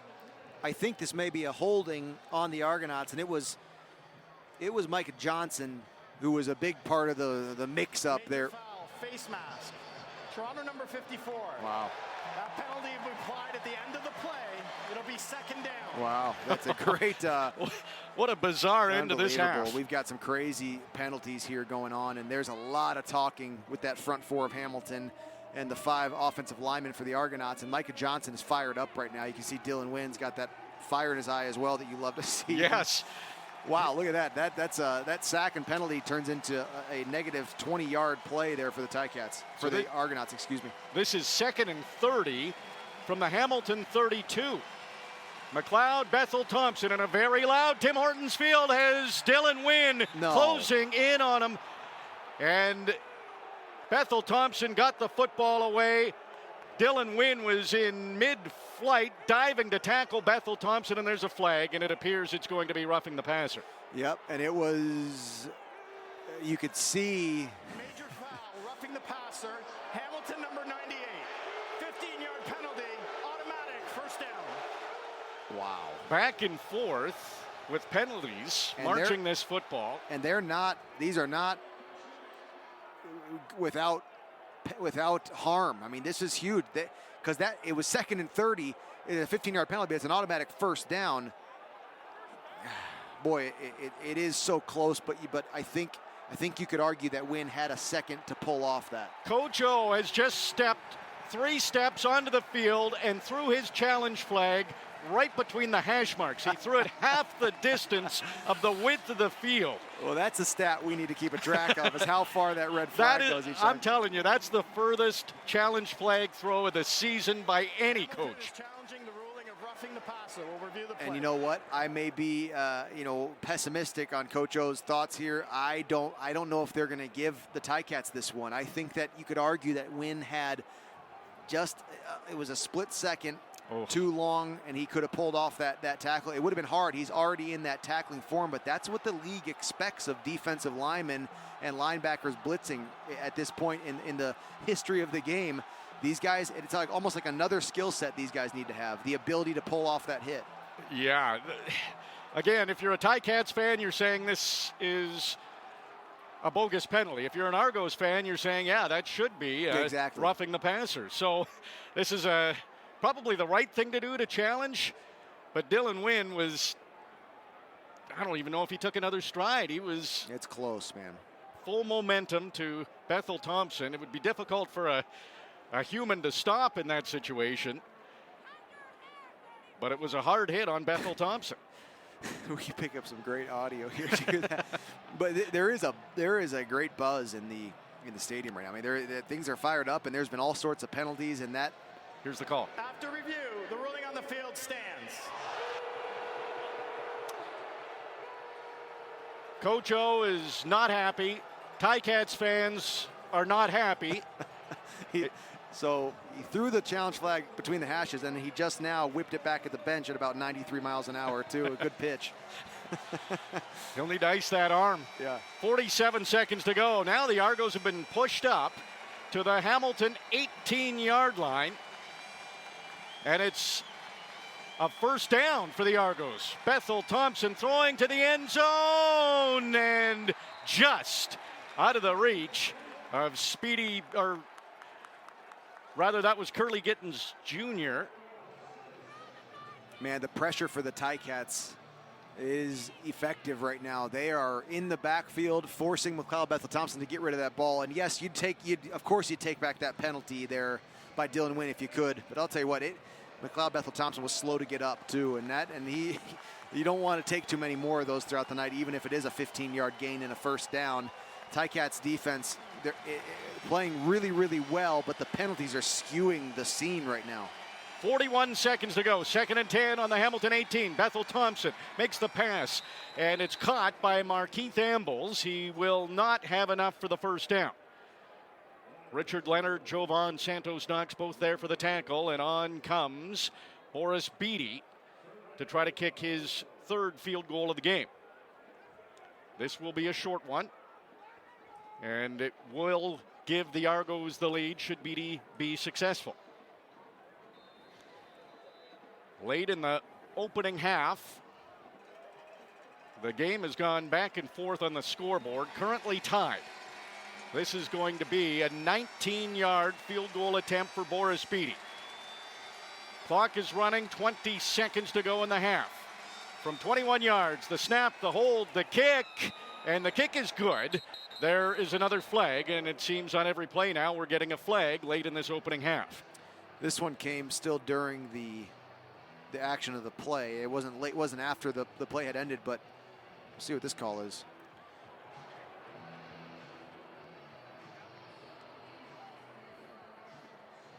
Hamilton, number 11, pyramiding.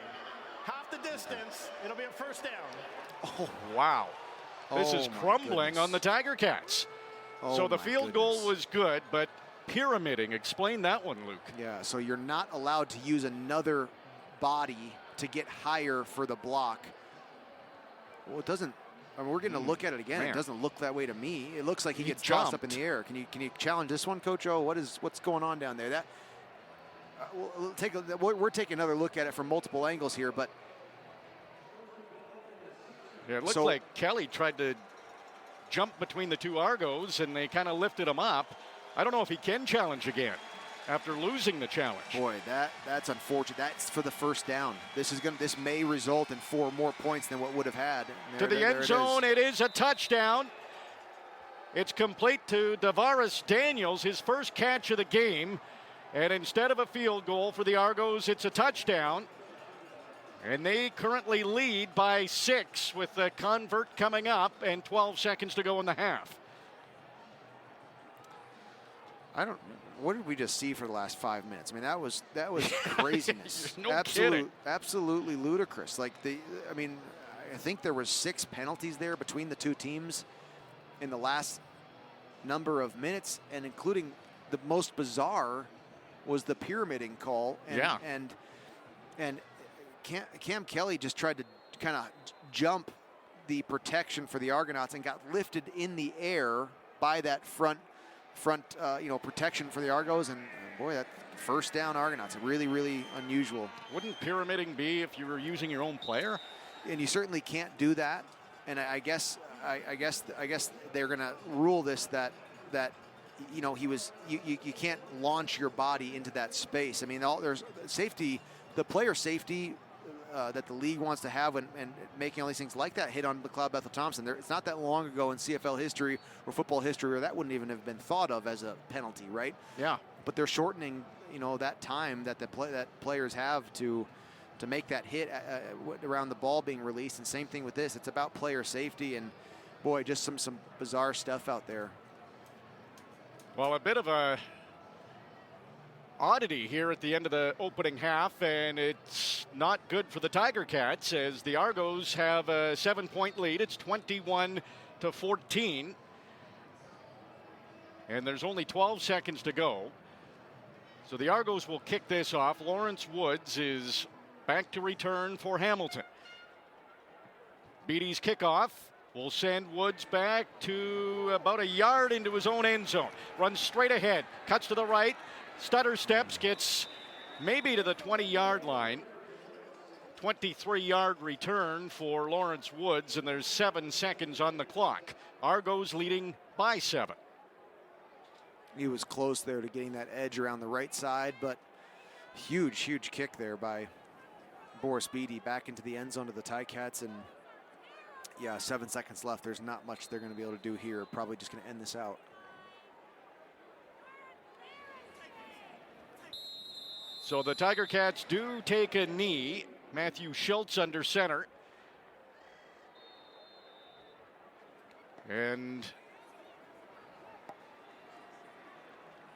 he'll do it one more time, and that will be it for the opening half. So Schultz takes one more knee, and the opening half is over, and that's the beauty of sports. You never know what you're going to see. It looked like the Tiger Cats defense came up with a big turnover they were looking for. It was challenged. There were penalties, and then it turned into a penalty fest. Coach O challenged a roughing the passer. It didn't work out. Then a pyramiding penalty on Cam Kelly that negated the field goal, gave the Argos another chance, and they get a Tavares Daniels touchdown and a 21-14 lead. So the last 2.5 minutes of that first half, a lot happened, Luke. Yeah, a lot happened, but it didn't seem like a lot of football was going on. Like, it feels like we had a lightning delay or something. We haven't watched. Yeah, a lot of waiting for Tom Valesi to make the call. We had a really good back and forth, just offensive production on both sides, some good defensive plays there, and then really bizarre end of the second quarter. But Ticats got to take a breath. You got to stop the nonsense, though. You got to get rid of those misconducts, and you don't want that to continue as the second half starts. But it feels like we haven't been able to see Matt Schultz put a drive together in a long time here because of that awkward end to the quarter. But overall, I think I have to say, of course, you have the turnover. But I think apart from that turnover, I like what Matt Schultz has done offensively with the opportunities he's had, and the defense as well, really playing, I think, very, very solid. But the penalties are part of the game, and they were costly there. Coach O still at midfield speaking with the officials. It's a chance for redemption for the Tiger Cats in the second half. They need a big second half. They trail the Argonauts 21-14 at halftime. It's time now for Tiger Cats at the half with Rick Zamprin and Andy Fantus, and that's coming up next on the Ticats Audio Network. Getting set for the second half at Tim Hortons Field, Canadian Armed Forces night here in Hamilton. The score is 21-14 for the Argos. Tiger Cats, for the first time in 3 games, do not have the lead at the beginning of the third quarter. The kickoff picked up by the Argos. It's Curly Gittins Jr. trying to get to the outside. Pretty good return by Gittins Jr. He gets past the 40, close to the 45, a 23-yard return for the Argos, and their offense comes on the field. Really good drive start here for the second half. McLeod Bethel Thompson, and we'll see if the chippiness continues. We had the most bizarre end of half there. Yes. And a lot of discussions. You saw Craig Butler, the special teams coach, and Orlando Steinauer speaking with the refs after the game and disputing at least 2 of those calls we know about. Early second half. McLeod Bethel Thompson hands off to A.J. Ouellette, and he might have got 2 yards before the Hamilton defense is able to stop him. Andrew Harris is on the Argos sideline, not in his equipment. He left in the opening half, so A.J. Ouellette, the running back for the Argos. And he looks a little bit banged up after that run. Wow, well, Jovan Santos-Knox, Mike linebacker, came in and stopped that run right at the point of contact. Gave up not another inch after putting his pads on Ouellette, and just an awesome tackle from the Ticats' leading tackler. Brandon Banks did not catch a pass in the opening half, and he's targeted here. Again, tight coverage with Jamal Roll. That goes incomplete, so Brandon Banks still without a reception in this game. His return to Hamilton as a member of the Argos. The defense gets it done here for Hamilton. Argos will have to punt. Yeah, the ball was thrown behind, and that's a great job by Jamal Roll in coverage, but also that rush by Hamilton. McLeod Bethel-Thompson had to get rid of it right then or not at all. John Haggerty, he was a big story in that first matchup between these two teams. Leads the CFL in punting average. This is a low kick caught by Lawrence Woods just outside his 10. He's running straight up the near sideline. Cuts into the middle, breaks another tackle, and he's finally tripped up. An amazing return from Lawrence Woods. Brandon Calver was able to trip him up. That was great. It was a really big, long kick, I should say, but low and flat, and it looked this way right from the start. Lawrence Woods got the ball, and I love a return like that. He stayed right up the drag strip there and kind of weaved his way up the field. But look at that. The Argos start this drive for the half on the 45-yard line, and 3 plays later, it's the Ticats with the ball on their own 50. That's just awesome complementary football by the defense and the return team. Tiger Cats going from our right to the left. 3 receivers on the move, off to the right. The handoff goes to Don Jackson, and he's bouncing from one foot to the other. Decides to cut to the left and gets a minimal gain of 3 yards. It's Jamie Newman in there at quarterback for the Ticats, and interesting move. And that was a little run play up the middle there. Matt Schultz is on the sidelines right now speaking with the training staff, and which is bizarre. I mean, that we haven't. There hasn't been any offensive plays yet for them in the second half. So interesting we'll see if we can learn what's happening there with Matt Schultz. He's got his helmet on, standing on the sidelines there, but it's Jamie Newton in the game. So Jamie Newman, 2nd and 7. Pretty good field position on the 53-yard line.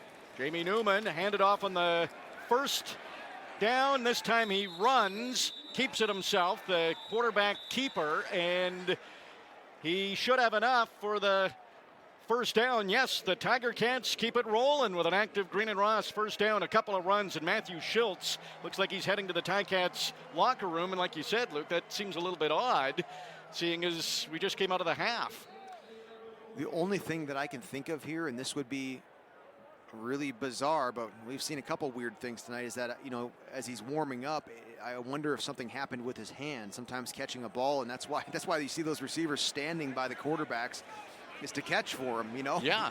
But sometimes you can. I've dislocated a finger on a football. It can happen, and who knows? So hopefully we find out a little more about that. But Jamie Newman coming in and making it happen out there.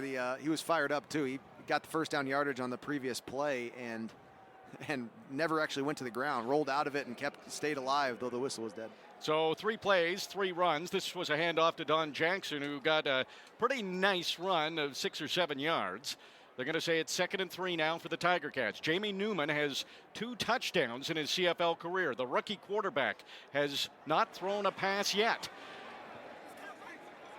Early third quarter, and Matthew Schultz has gone to the locker room. Dane Evans not dressed. He's injured. This might be Jamie Newman's game, and he's going to run again on the quarterback keeper, and he's going to have enough for the first down. So it's all been run plays, but this is another first down presented by Active Green and Ross. The Tiger Cats keep it rolling with the run.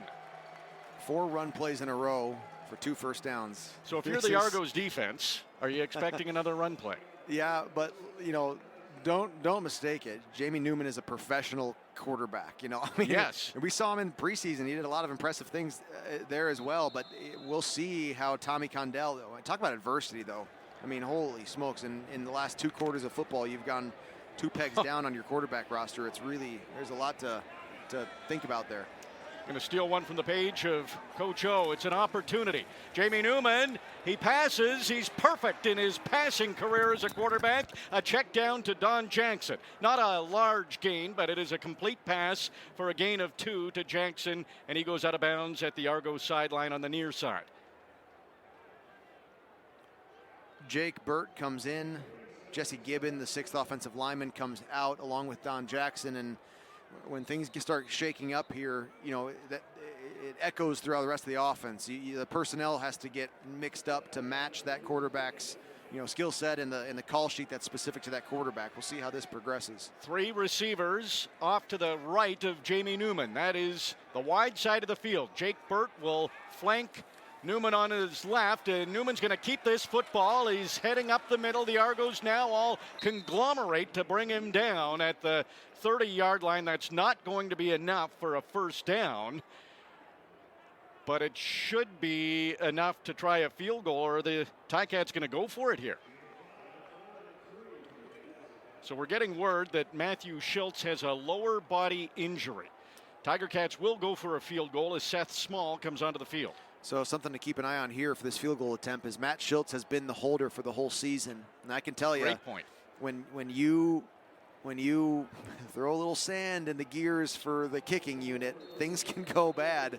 It's a delicate relationship between holder, snapper, and the kicker. We'll see how this goes here.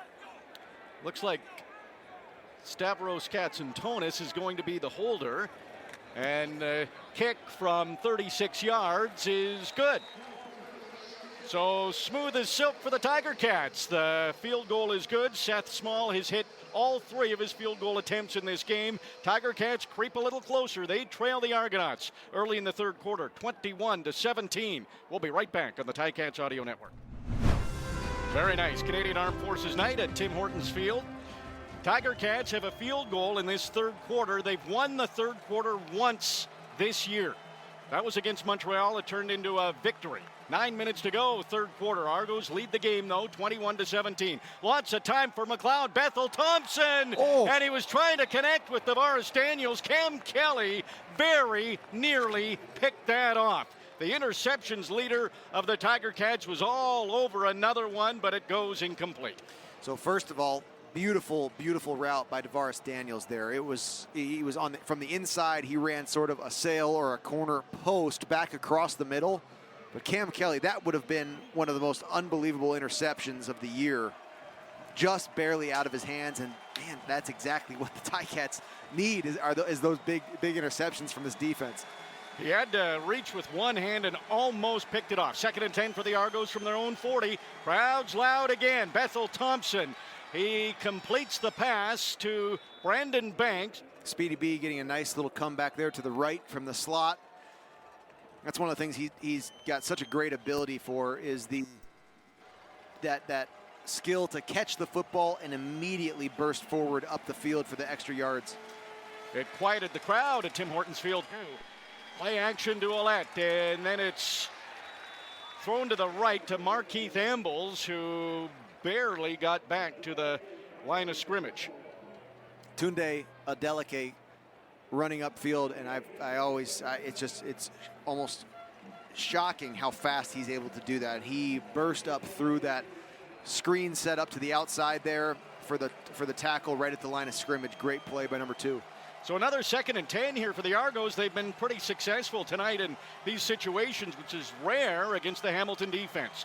Ball's on the Argos 54, right near midfield. They need 10 yards for the first down. The pass is caught by Tavares Daniels. He breaks a couple of tackles. He's got way more than he needed, and he's deep into Ticats territory, right around the 30-yard line. We'll see where they say he went out of bounds, but the lone man with the touchdown for the Argos gets a 23-yard gain.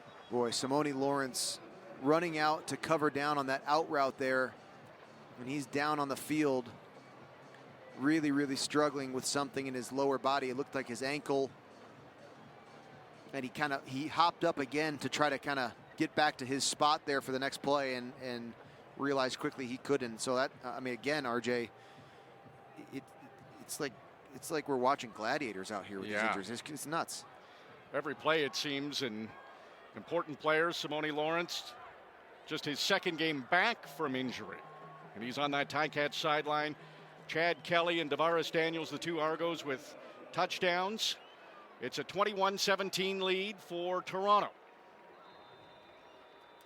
Really hard to watch. That's a guy who rarely has missed games in his career, and it's hard to see him struggle with this year with apparently his 2nd injury of the season. Handoff goes to A.J. Ouellette. trying to maybe find an opening with Simone Lawrence out of the game. Not much there, a 2-yard gain.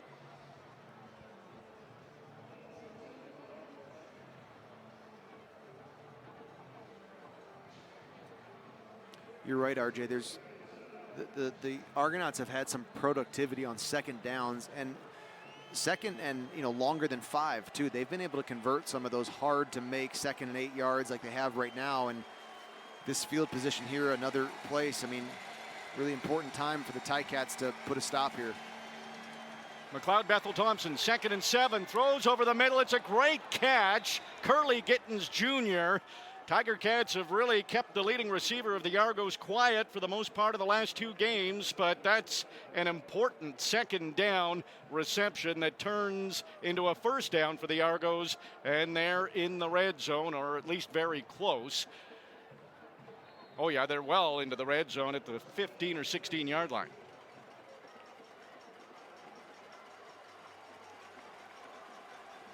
The ball is on the 15. Argos lead by 4. 3rd quarter. Handoff goes to A.J. Ouellette, and Julian Hauser gets him by the waist, puts all his weight on him, and hauls him down. It's a loss of 1 or 2 on the play. 1 sack in the first half from the Hamilton rush there. Julian Hauser gets in the mix in the backfield in this play, but boy, they got to continue to make McLeod Bethel Thompson uncomfortable on those 2nd downs like what they've got here for this 2nd and 11. And so far, he's had his targets open downfield when he's needed them. 2nd and 11, ball on the 16. McLeod Bethel Thompson looks left, throws right, and inside the 5. Speedy B was the intended target, and a good defensive play by Keontae Evans. He leads the CFL in knockdowns coming into this week. That was a big one. Yeah, really big break up there, and now you get a Boris Beatty field goal attempt, which has the chance to put this back to a 7-point spread, just like this 3rd quarter started. So where it's a little back and forth, but still not a ton of rhythm here, and it's just really unusual that we start the 2nd half off without Matt Schiltz, and and it's not clear to us how that happened, but Ticats will have a chance here, but they've got a lot to deal with all this quarterback adversity. 23-yard field goal from Boris Beatty is good. So that adds to the lead. He's 3 for 3 in the game. Beatty is with field goals, and it is a 24-17 lead for the Argos with 4:39 to go in the 3rd quarter. Stick around. We'll be back on the Ticats Audio Network. We want to say hello to a few of our loyal listeners. Jim and Paula Davis on the island of Kauai, ready to board a cruise ship, listening to the Ticats and Argos. Love that. Yvette on her porch, right beside the stadium, listening to the game. She can hear us. She can hear the crowd. Great to have you with us, Yvette. Cool. And she has a question for you, Luke. Your best Speedy B story. Oh, that's a great question.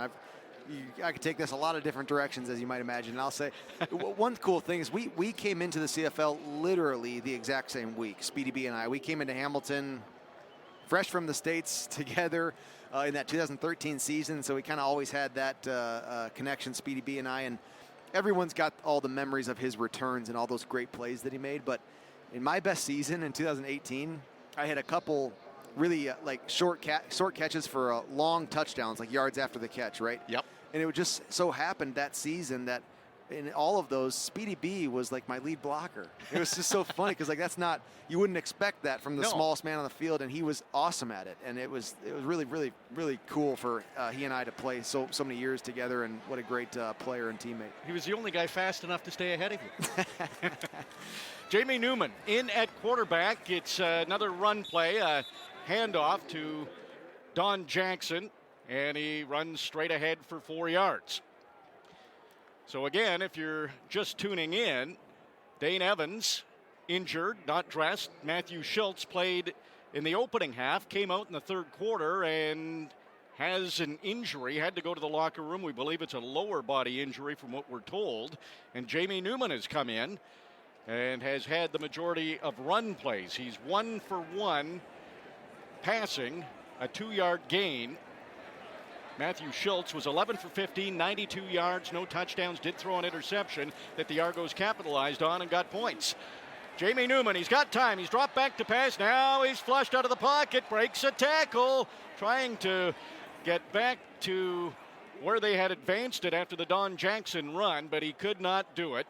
Took a little too much time, and Argos were able to track him down. So it'll be third down here for the Tiger Cats, 3rd and 7 from their own 43-yard line, and Michael Domagala has to punt. It's a good decision not to throw that downfield. It was a three wide receiver set, and there was nothing there for him. Domagala standing on his own 29-yard line. Not much of a win tonight at Tim Hortons Field, and the Argos were going for the block punt. They made contact with Domagala. He got the kick away. There's flags. So that's going to be roughing the kicker. Curly Gittins Jr. brought it back to about the 34-yard line, but we'll let Tom Valesi, the referee, have the call. But that flag is exactly where contact was made on Michael Domagala. Yep, offense walking back on the field for the Ticats. Major foul, roughing the kicker. Toronto number 25, 15-yard penalty, automatic, first down. There's another one that's really touchy. A couple years ago, this wouldn't have been thought of. It was not, bad by any means. Like not a dangerous contact on the punter by any means, but you are not allowed to touch that punter like that. And it was into his plant foot on the ground, and so things can go wrong in that situation. Oh, yeah. But really, really fortunate for the Ticats. But flip side of that too, the Argos are getting close to those punts when they're bringing the pressure, and still you've got the problem of protection in the kicking game. Well, they smell blood after blocking one last game, turning that into a touchdown, but the Tiger Cats stay alive on this drive.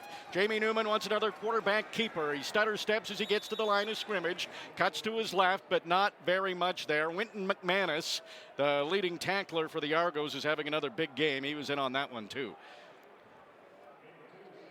They're going to have to open up the passing game here with Jamie Newman.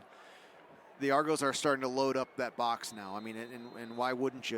They're going to say, we're going to force you to pass, with your quarterback who you didn't expect to have playing tonight, and who hasn't taken the reps that a starting quarterback would take. So we'll see, but it's going to come down. This ball is going to have to travel in the air if the Ticats are going to put points on the board. Ball's on the Argo 50. It's 2nd and 8.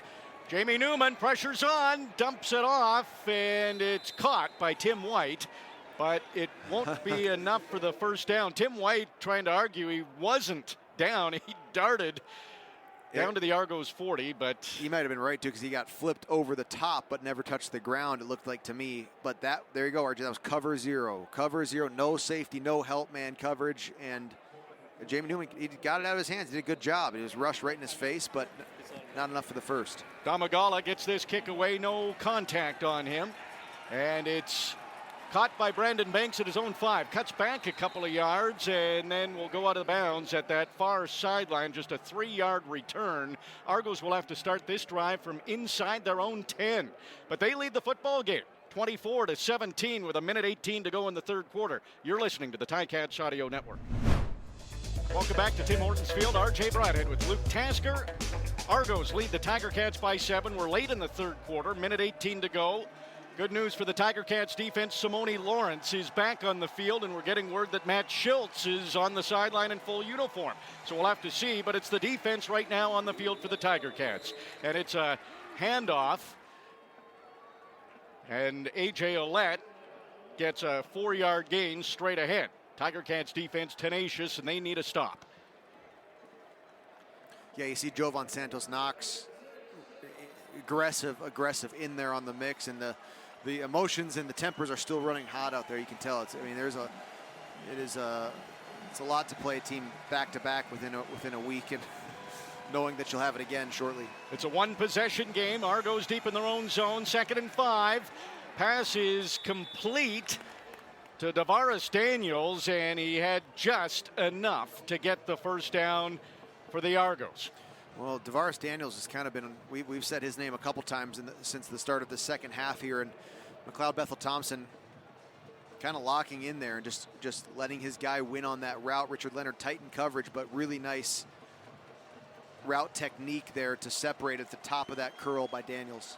Daniels 3 receptions, 38 yards, smart to get a yard or two past that first down marker. He got the pass. It's a first down for the Argos from their own 21. Last play of the third quarter, Deontay Evans, he knocked that ball in the air, and then it was up for grabs, and it looked like McLeod Bethel-Thompson was the one who dove to try to come up with it, but it was alive for a second or two. No Tiger Cats could spot it. It'll go down as another knockdown for Deontay Evans. He keeps racking them up.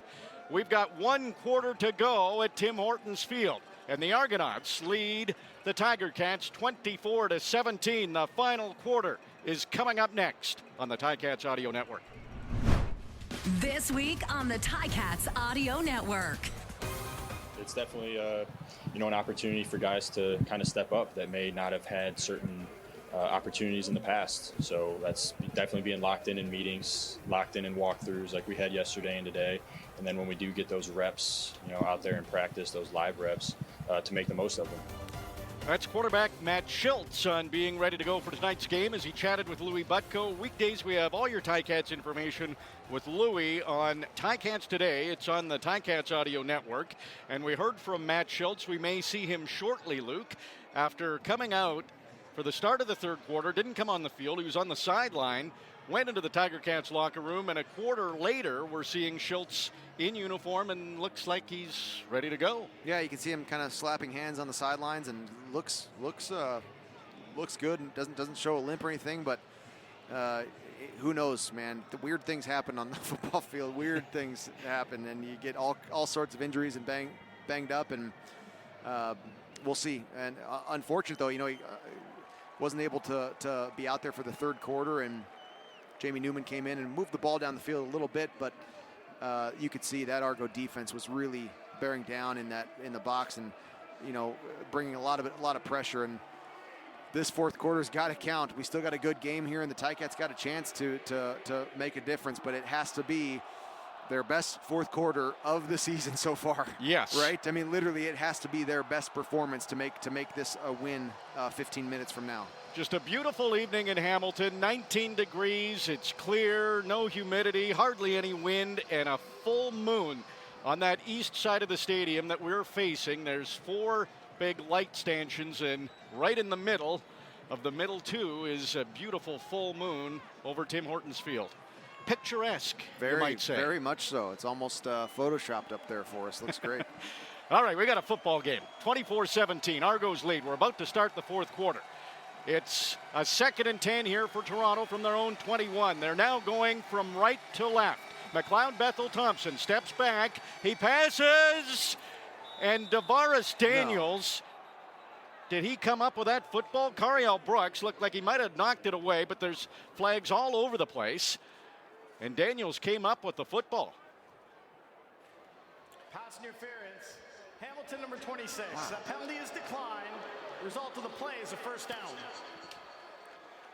Wow, it didn't seem like that to me, but either way, Daniels came up with the catch, and Daniels is having an unbelievable second half for the Argos here. Good man coverage across the board there for the Ticats. I thought just a great catch, and apparently there's interference though that was declined. So the Argos continue to move this ball. A.J. Ouellette straight up the middle, hard run. He's across the 40. He'll be very close to a first down. Man, he runs hard downhill. Yes. Really, really hard. A.J. Ouellette, he's had a good impact on this game for the Argonauts, and he's been very productive after Andrew Harris has left. A.J. Ouellette, number 34 for the Argos, has that long blonde hair. Early fourth quarter. Tiger Cats need a big fourth quarter, but it's the Argos who converted a second down, and they've kept this drive alive. Now it's 2nd and short, just 2nd and 1. And under center is McLeod Bethel-Thompson. He's going to try to get it himself, and he didn't get much. Jovan Santos Knox was right there. It'll all come down to the forward progress. Santos Knox has his arm in the air, celebrating that he stopped Bethel-Thompson. And that's good to see a no call there. It was kind of violent. McLeod Bethel-Thompson got really thrown backwards, and I actually think I think his legs were held up by Dylan Wynn. So Jovan Santos Knox kind of had just a scarecrow to knock over. Dylan Wynn knows the shoes and socks that McLeod Bethel-Thompson has. Yeah, he's had his hands on those ankles a lot tonight. He sure has. So Argos didn't get it. Boy, what a stop. And now they're going to go for the punt here with 1 yard to gain. This is they're up by 7 right now, but this scenario is dangerous. This is where teams fake punts in this field position. And teams have been successful against the Tiger Cats with the fake. So let's see what happens. John Haggerty on his own 27-yard line, awaiting the snap. Eating up the clock here while they have the lead. He is going to punt the football. He's been very good this year. This is not a very deep punt. Lawrence Woods gets it at his own 20. Looked like some Argos were pretty close, but he's slippery. He's broken about 4 tackles, and he's got open field to the right. He needs to get around Haggerty. He does. There's a flag on the play. Lawrence Woods takes it into the end zone. A punt return touchdown, depending on this flag. What do you think, Luke? Lawrence Woods is swimming in the end zone. During the return, holding Hamilton number 6. You got to be kidding me. I got to see it. There was 2 Toronto players tied up with Micah Johnson who got the penalty. It didn't look that way live. Boy, what a call. How about Lawrence Woods' unbelievable ability to break free. Yeah, he slipped through a whole bunch. It's a penalty. Lawrence Woods, we thought he had an 87-yard punt return for a touchdown. And the crowd not happy on that holding call. We've got to take a break. It's 24-17, Argos lead. This is the Ticats Audio Network.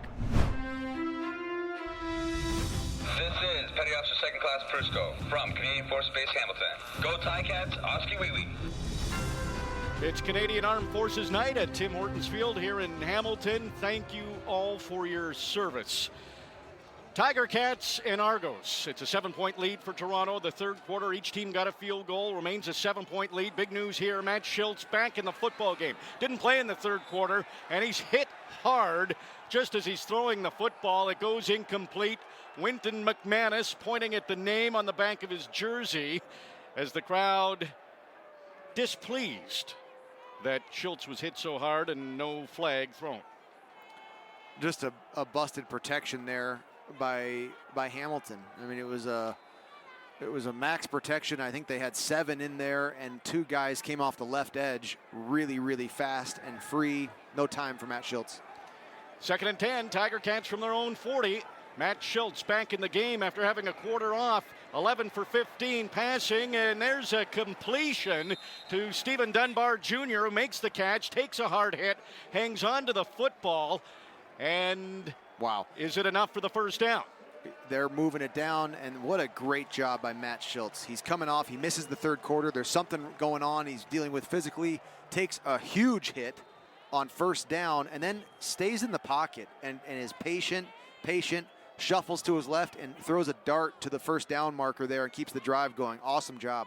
First down presented by Active Green and Ross. Tiger Cats keep it rolling. So a fresh set of downs from their own 50 now for the Tiger Cats. Plenty of motion to the left of Matt Schultz, and it's a handoff to Tim White. And he'll cut out to his right and get a gain of 5.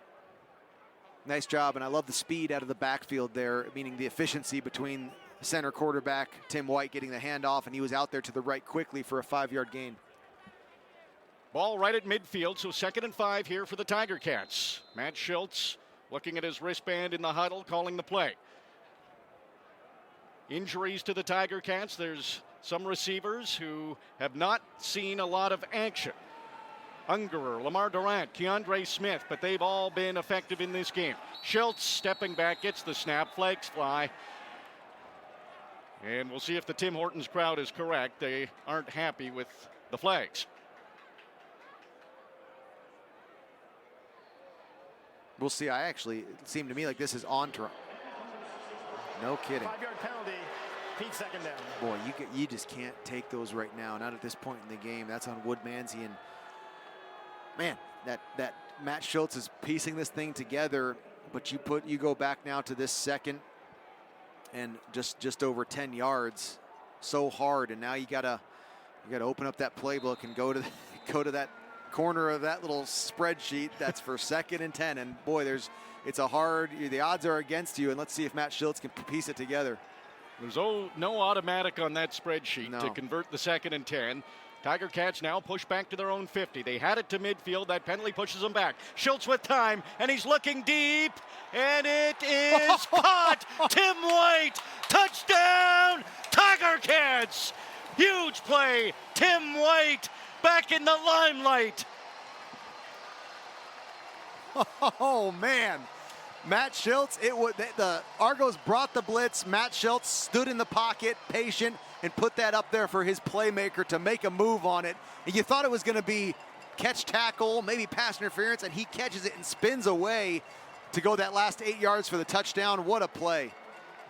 Tim White, so athletic, 60-yard reception for the touchdown.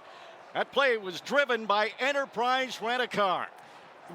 Really, it was kind of one-handed, kind of down in the basket like on his belly. It was just unbelievable job to adjust to that ball. And Matt Schultz, man, way to go to just give your guy a chance down the field, 2nd and 10, and why not? Tim White, so athletic earlier this year. Wow. Said that he loves when the ball's in his hand, he can make plays, sets small steps up and kicks the convert, ties the game at 24. They had to rush that extra point. The clock was the play clock was on at 2 seconds, and they've got it off. Well, amazing job to tie that game, and that's important. Yes, they did it. So we are all even, 24 apiece with under 10 minutes to go in the fourth quarter. What a great finish ahead at Tim Hortons Field. Stick around. This is the Ticats Audio Network. This week on the Ticats Audio Network. I think Dane Evans has been, squeezing the stick for the first half of the season a little too tightly to try and show that he's the guy. And when he just relaxes and plays his game, he's fantastic, and that guy we all believe that can be a championship quarterback. That's Glenn Suter from TSN. No Dane Evans tonight, but he thinks he'll be the solution going forward. This was part of a great discussion on the CFL this week with host Bubba O'Neill. Every Monday, a new roundtable joins him on the Ticats Audio Network. Tiger Cats fresh off a huge play. Matthew Schultz comes in. 60-yard reception for a touchdown by Tim White. His first touchdown in 4 games. And great news for the Tiger Cats fans. Tim White is back, and a productive night for him. Kickoff. Argos bring it up past the 35, close to the 40-yard line. That's Curly Gittins Jr., and it's another flag on the field at the end of this play. I think this is going to be unnecessary roughness on Toronto. Holding Toronto number 44, 10-yard penalty. Okay. So it looked to me like 44 for Toronto. That's Calver was unnecessary roughness after the whistle, but instead they're going to turn it into the less costly holding penalty still. Both teams have got to stop taking penalties like this. I mean, it's really, really costly. 44. And that's going to push them back to their own 28 to start this drive. Fortunate for the Hamilton defense here. So Brandon Calver was the Argo who got ejected in the game last week. Yeah, good point. 9.5 minutes to go in the game. It's tied at 24. McLeod Bethel Thompson, empty backfield and lots of time. Stays in the pocket, finally passes the football, goes straight up the middle and completes it to Declan Cross. Won't be enough for the first down, but about halfway there after that 5-yard reception. You were right. Great job by the Hamilton secondary in coverage. They had it all locked down. McLeod Bethel Thompson looking to his left, nothing there, but he had enough time to bring his eyes back and find Cross across right in front of the ball there for 5 yards. It's loud at Tim Hortons Field. It's second down for the Argos. They need 5 yards. They're on their own 33-yard line. Ball right between the hash marks, middle of the field. McLeod Bethel Thompson pump fakes, then throws to that far sideline. And it's Gittins Jr. who makes the catch, and he's very close to the first down. We'll see where they spot this. They're already running out their punt unit onto the field, but let's see here. So it doesn't even look like a yard. Well, that was a quick decision. Or is this what you thought earlier? And maybe it's... That'd be gutsy. 24-24 on your own 38 for the True. fake. Boy, here we go. So Haggerty and the punt team got on the field, and now they're leaving the field. And it's a short yardage. And you can hear, if you catch that audio there, the Ticats are yelling "Gorilla, Gorilla." That's their Gorilla personnel to get this short yardage stop on. And what a turnover on downs this would be if they can stop this. Of course, in the CFL, there's a yard between the offensive line and the defensive line. And this is a 3rd and 1 foot. So, yes, boy, that would be an impressive stop if they can make it happen. Chad Kelly has his first CFL touchdown tonight. He's the backup quarterback, the nephew of Jim Kelly, and he'll come in this short yardage situation. He's under center. The Tiger Cats dig in, trying to get the stop on 3rd down. Kelly runs to his right, and he was probably hoping for more than that. He almost was tracked down by the Tiger Cats, but he only needed about a foot, and he got about 3 feet. Yep, good first down gained there for the Argonauts. Still so much time left. RJ, 8 minutes left in the game here, and it's, boy, what a game we've had tonight. So many, we've had changes in lead changes and costly penalties, exciting big plays. Just what the Tim Hortons Field crowd was hoping for. One turnover, Tiger Cats turned it over. It turned into an Argos touchdown. It seems the mistakes always go against the Tiger Cats, but they need a big 4th quarter, and they have a chance to get it. A.J. Ouellette gets the handoff, gets a yard. So it'll be another 2nd and long here for the Argos. Simone Lawrence was the first player in the backfield to disrupt that run, and great to see him back out there because it looked, I mean, he was in some pain earlier, and he's just as gutsy and as tough as a football player gets. He knows the Ticats defense needs him. 7 minutes to go in the 4th quarter. Tied at 24. Crowd is loud on another 2nd down for the Argos. McLeod, Bethel, Thompson, empty backfield, takes 5 steps back, throws to his left. It's complete, or it appeared to be complete, to Tavares Daniels. Man, and it was Cariel Brooks knocked away by Cariel Brooks. Unbelievable, man. He just that was really a reception. I mean, it looked like it. It was in the hands, but Daniels, as he's trying to bring that back in, Cariel Brooks senses that, and during the tackle, still works his hands up the body. I mean, it's just awesome. Just really amazing athleticism by Cariel Brooks. Daniels was the favorite target on 2nd down for McLeod, Bethel, Thompson, and it had been working. This time, Cariel Brooks with a nice breakup. 6.5 to go. Clock is running. Game is tied at 24. Tiger Cats have struggled in the 4th quarter, but they have a chance to redeem themselves. Lawrence Woods back to return this punt. We thought he had a punt return touchdown last time, but there was a holding call on Hamilton. This time he's hemmed between the numbers and the sideline on the near side, and will get just past the 30, maybe up to the 33-yard line, and that's where the Tiger Cats will go back to work. There's 6:12 to go in the 4th quarter. What a game. It's tied at 24. This is the Ticats Audio Network. Tiger Cats are tied with the Argos at 24. There's 6 minutes and 12 seconds to go. Canadian Armed Forces night here in Hamilton. Great to see so many in uniform. They do such great work, making our country safe and allowing us to enjoy football games like this. Can't get much better than the Ticats Argos. Great rivalry.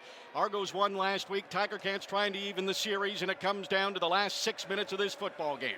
Matthew Schultz fakes the handoff, and he can't break a tackle. Winton McManus with another tackle for the Argos, and he's getting close to another double-digit defensive tackle game for Toronto. Yes, absolutely no time for Matt Schultz there. Right when he finished his drop back, he had to move up in the pocket, and there was nowhere to go. 2nd and 14, not what you wanted to see here. The clock's ticking down. We got 5.5 minutes left, RJ, and you gotta, if you can't get points, you got to continue to win this field position battle. And you know this could come down to a long one from Seth Small, or Speedy. So what's that spreadsheet for 2nd and 14? Are there many plays on that one? So McManus gets the sack, pushes the Tiger Cats back 4 yards. They're now, well, hang on. They're going to say he wasn't pushed back 4 yards. Look at this. They just gave the 15-yard symbol from the referee crew. I didn't see a flag. something after the play, obviously, right? Yeah. No announcement from Tom Valesi either. Sometimes that 50, you can get fouled on the field for what you say too, and it looks like there maybe it was a face mask a little bit as this sack started. Jaguar Davis got some fingers in the face mask, but strange we didn't get the call. Yeah. Well, we know something was called. It wasn't a gift of 15 yards for the Tiger Cats. 5 minutes to go. Tiger Cats, fresh set of downs, and they're getting close to midfield, and there's flags flying again as the ball was snapped. Procedure. Hamilton, number 69. 5-yard penalty. So Hamilton, first down. Hamilton is the least penalized team coming into tonight, and it has been atrocious tonight with the penalties. I mean, so many drives interrupted. The sort of bizarre ending of the first half with 5 penalties in the last minute of play or so, and now you have this here where you're back into this 1st and 15 after a fortunate turn of events from Argonauts. Tiger Cats on their own 43-yard line. Minimal win, tie game, under 5 minutes to go. Matthew Schultz looking left. He passes that direction, has an open receiver. It's Keandre Smith, and he'll be up close to a first down. They needed 15 for the first down. It looks like it's a 14-yard reception for Keandre Smith, the rookie with a big one there. Awesome concept to Matt Schultz left. Unger was on the flat, pulling that under coverage out from inside in that alley, pulling them out towards the sidelines, and then that curl route in behind him, finding that space. It seems to me like Matt Schultz may actually be dealing with something. So he doesn't seem to be. Well, here's for the short yardage situation. And Jamie Newman comes in. It's 2nd and 1. Ball on the 53. Newman runs to his left. He's got way more. He might break this. Trying to get past the Argos defense. They catch him from behind. He's inside the 25-yard line. Jamie Newman runs to his left, found an opening, and the Tiger Cats keep it rolling with an active Green and Ross first down, a 28-yard run by Newman. How about that? So the snap was actually bobbled. So the exchange wasn't clean, and Newman went around the end. You know what I love, RJ? Look at this. He was running for the last 15 yards with both arms, iron crossing that football. You think they've been talking about ball security? He's been listening in the meetings. Holy smokes. There was no way he was going to fumble that football. 3:20 to go. Clock is running. Tiger Cats now on the Argos 23-yard line. Matthew Schultz hands off to Sean Thomas Erlington. He's running to his right. He's got an opening. 10, the 5. Touchdown, Sean Thomas Erlington. Tiger Cats lead in the 4th quarter. Oh, baby. 50 yards on the ground in 2 plays from the Hamilton Tiger Cats. That's what I'm talking about. Unbelievable. And Sean Thomas Erlington boots that ball all the way past the Stipley. Andy Fantu's style, classic. That was awesome. What a drive by the Ticats. Sean Thomas Erlington capping it off with a great touchdown run. First run of the game for Sean Thomas Erlington. It's a 23-yard touchdown, and it was driven by Enterprise Rent-A-Car. Tiger Cats lead 30-24. Seth Small steps up for the convert. They will go for 1. It will get to the 3-minute warning after this. Seth Small, convert, and he's good. He's been perfect as a member of the Tiger Cats. Has not missed any of those converts, and it's a 30-24 lead for the Tiger Cats. We're at the 3-minute warning. 2 minutes 47 seconds to go. What a finish ahead. You won't want to miss it. This is the Ticats Audio Network. Canadian Armed Forces Night in Hamilton, and how fitting right now with the Tiger Cats fresh off a touchdown and a 7-point lead. Eye of the Tiger blasting at Tim Hortons Field. That got the crowd fired up. Kickoff taken by the Argos. Curly Gittins Jr., and he eludes one tackle, but gets up to about the 26-yard line, and Stavros Katsantonis, the special teams tackles leader for the Tiger Cats, brings him down. Great open field tackle. A good stop there, and not great starting field position here for the Argonauts. You can feel the energy in the stadium and the energy off of that incredible drive down the field that this Ticat defense, it's time for them to step up and have their best drives of the night in this last 3 minutes, starting right now. Crowd is loud. 2:42 to go in the game. Argos on their own 26 to begin this drive. McLeod, Bethel, Thompson, 3 steps back. Pump fake. Here comes the pressure. He's trying to get loose. He cannot. It's a quarterback sack for Micah Johnson. That's what I'm talking about. Right when they needed to do it, right? That energy feeds into it. Micah Johnson right back there. Huge loss. 13-yard loss there for the Argonauts. And boy, that is it, man. This Ticat defense. If you put a little wood in the stove for them, man, they can feed off of that energy from that great offensive drive. That was awesome. I love it. The bonfire is blaring. 31-24, Tiger Cats lead, 2.5 to go, and this is a 2nd and 21 for the Argos. They're on their own 15 now. McLeod, Bethel, Thompson, he'll check it down to A.J. Olatin. Wow. They wanted him to do the rest of the work. He can't. Simone Lawrence makes the tackle, then plays to the crowd, wants the crowd to stay loud. Argos are going to have to punt with 2:24 to go and down by 7. Great open field tackle, and Olette has had so many gains in the open field, either in handoffs and from short passes like this one, but Simone Lawrence just on the sure tackle out there to Bethel Thompson's left. Great stop there by the defense. John Haggerty, a wobbly punt as Lawrence Woods waits at his own 41. Gets around the first man, breaks another tackle. He's past midfield to the 50, almost to the Argos 45-yard line, and he is tackled by Kassar. Tiger Cats are going to have good field position with 2 minutes and 11 seconds to go. Complementary football. The offense puts together an amazing drive. Good coverage by the special teams unit for that drive start for Toronto. Incredible plays by the Hamilton defense, 2 and out. And then Lawrence Woods, he is solidifying himself as with having the best average yards per punt return. I mean, yes. He started this game at 13 something, and it's going to increase from there after tonight. He's had an unbelievable ability to sneak through that first line of coverage tonight. He's had an average return of 25 yards in the game. And that's without the 87-yard touchdown that we thought he had, but there was a holding penalty and brought that back. He's had an unbelievable impact tonight, and second in the league before the game started in total net yards on the season. That's Lawrence Woods, and we'll see how it comes out after this weekend of football. Argo down on the field. It looks like it's Declan Cross. He's right at the Argos 50-yard line on the numbers. Training staff is looking at him. Tiger Cats will start this drive from the Argos 47. They're up by 7 points. Starting in Argos territory, this might be an obvious question, Luke, but how important is it to turn this drive into points? Yep, it's huge. I mean, right now you're at a 7-point game here, and so, a field goal puts it to a 2-score game. Even a single here, if it comes to that, is important. And hate to see Declan Cross on the field. Really good player, and he's had a couple key catches tonight out of his fullback, running back position. Sure has. But this complementary football that we're talking about, you want to get your offense a drive start across the center line once a game. That's talked about in special teams meetings.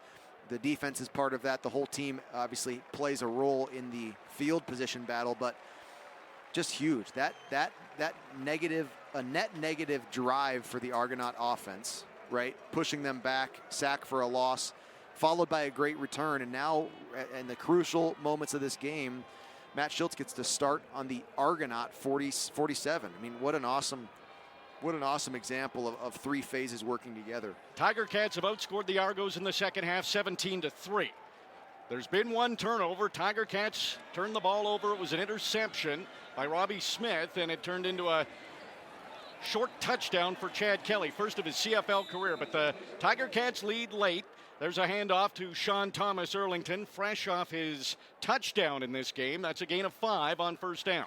It's got to be noted that the Ticats really had an issue with run game production early in the season, and it's gotten much better. They've been able to produce. That was a little gain by Sean Thomas Erlington there for 5 yards to put them in a reasonable second down situation. And of course, that last drive ended with 2 enormous run plays as well.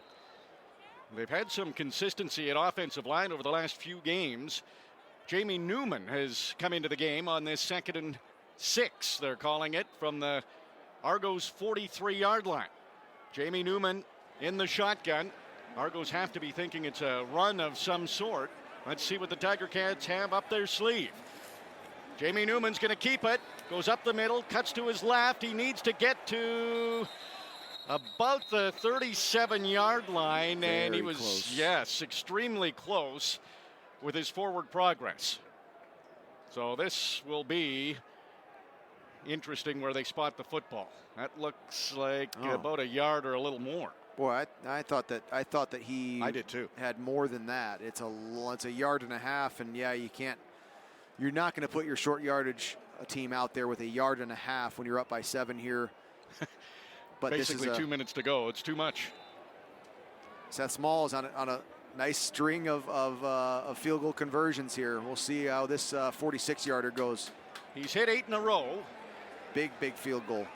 Chance to make it a 2-score game. There's the snap. It was high. Schultz was able to bring it down. The kick, and Seth Small is good from 46 yards.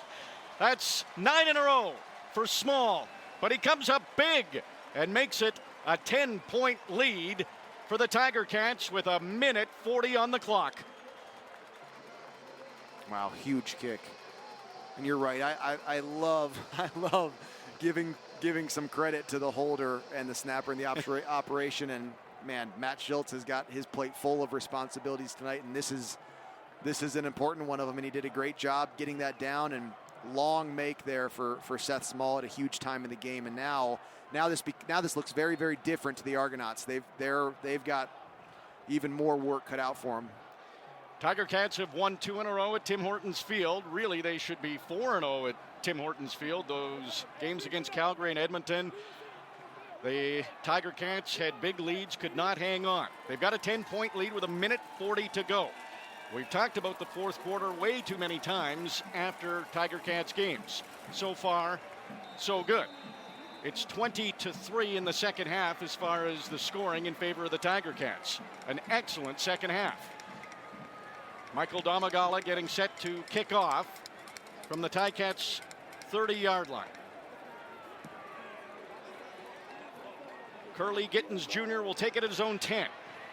Cuts to the inside near the hash mark. Now he'll try to get back toward the numbers, and he's brought down at the 30. Great coverage. A hungry special teams by the Tiger Cats, and Jarek Richards celebrates. Great coverage. It was kind of a low, flat kick from Domagala. Curly Gittins Jr. received that kick with a lot of space, but that coverage unit, smothered that up there for, it's getting only up just past his own 30-yard line. Great job by Craig Butler's special teams unit.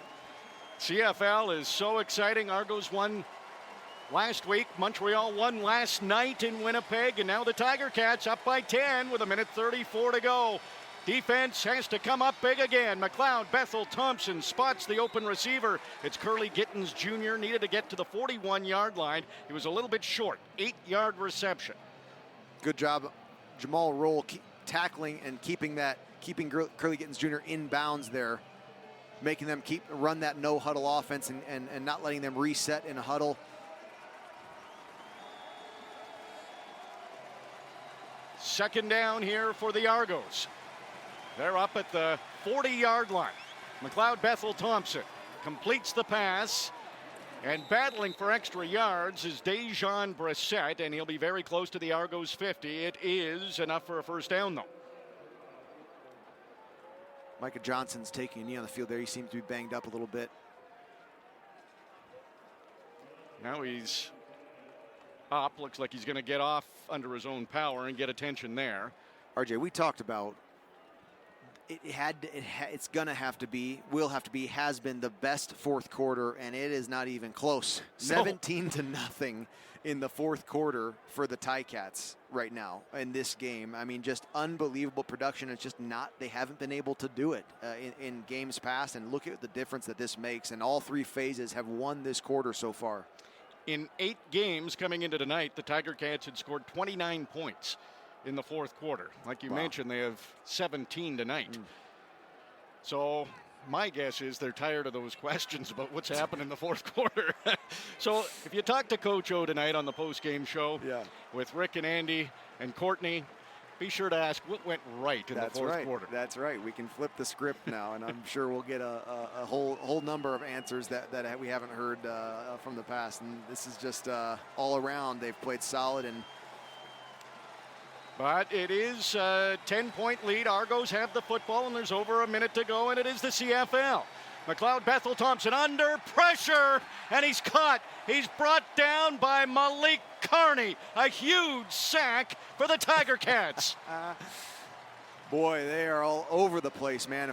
2 sacks in the fourth quarter, and at times when they needed them, huge loss for the Argonaut offense. Malik Carney gets his first sack of the year, and timing. Timing is so important. That's a great time to get it. Clock rolls on. 2nd and 18 now for the Argos from their own 40. McLeod Bethel Thompson, he'll check it down to A.J. Ouellette.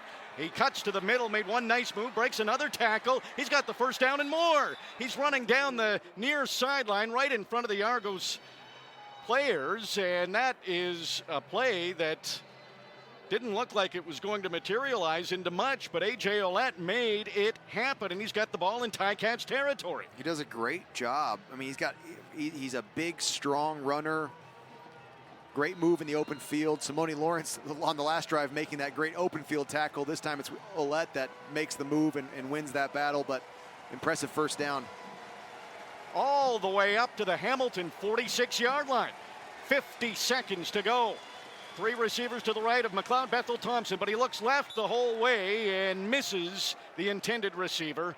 That was Brandon Banks. Wasn't close to Speedy B, and it goes incomplete.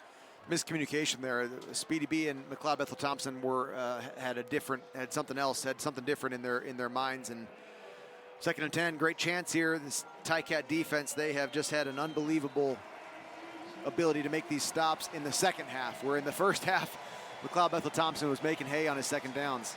10-point lead, Tiger Cats, 46 seconds to go. 2nd and 10, Argos on the Hamilton 46. McLeod Bethel Thompson backpedals to midfield, and he is brought down, but as he was going down, he makes the pass.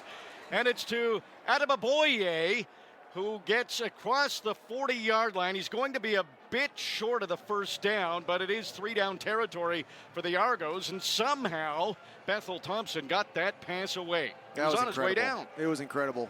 Unbelievable job by number 4 to complete that pass. It was Carney again. 9th Argo with a catch. There's another catch by an Argo. Curly Gittins Jr. right around the 30, but it is an Argos first down. Now with a 10-point lead, a 2-possession game with 29 seconds to go. The Argos have to be thinking about going for it pretty soon. Clock is running, 25 seconds. On the Hamilton 30, flags fly. Bethel Thompson throws over the middle. It is caught by Ambles. He's hit hard by Stavros Katsantonis. There are flags, though. This is on Toronto. I think it was Speedy B, maybe, who jumped the snap a little bit with his waggle.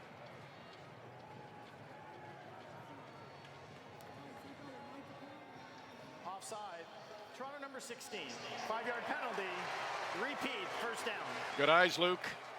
So way more than the downs or the yards, it's the clock that you lose on that play, right? This is the time where they've got to score twice, and so there's 19 seconds left. I mean, it would take a great deal, but that's costly seconds for the Argonauts to lose. Playing the Ticats and the clock. It's the short pass over the middle. Brandon Banks trying to do it all with the yards after the catch. Gets inside the 25-yard line, but now there's 12 seconds to go. Ball will be spotted at the 22. 2nd and 2, but like you said, Luke, the downs don't really mean much. The clock does.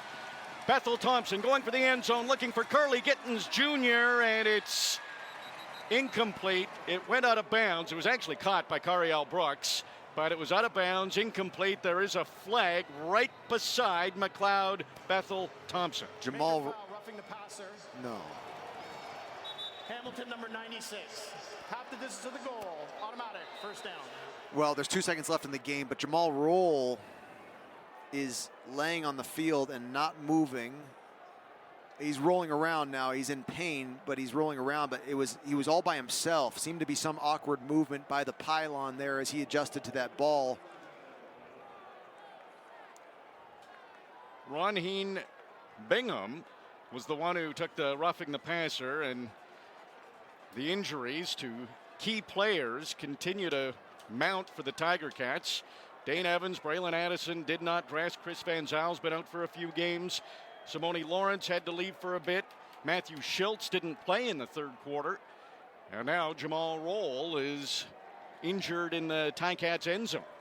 And of course, the story will be, and you hate to say it, but you know, it's kind of a meaningless moment in the game here. There's not enough time left for the Argos to score twice. And Jamal Roll, he seems to be struggling. It looks like maybe a hamstring or something like that. But boy, crazy. I mean, Simone had to leave the game. Matt Schultz had to leave the game. Both of them are back in now, but ridiculous night of injuries. So Jamal Roll is up. The field goal team is on the field for the Argos. Is this more points for and against in the season series? Yeah, interesting. You know, I mean, yeah, they don't have an option to. They're not going to be able to win the game here, and I guess, yeah, maybe get Boris Beatty another 3. I don't know. If it's me, maybe I'd go for the major here. But in the head-to-head, if they split, it'll come down to the points for, points against. So maybe the Argos are planning ahead. Take the points here. There's 2 seconds to go. Jamal Roll walking gingerly as he makes his way to the Tiger Cats sideline. He's off the field now.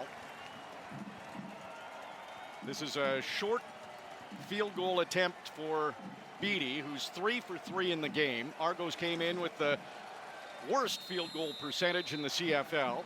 This will definitely help that percentage.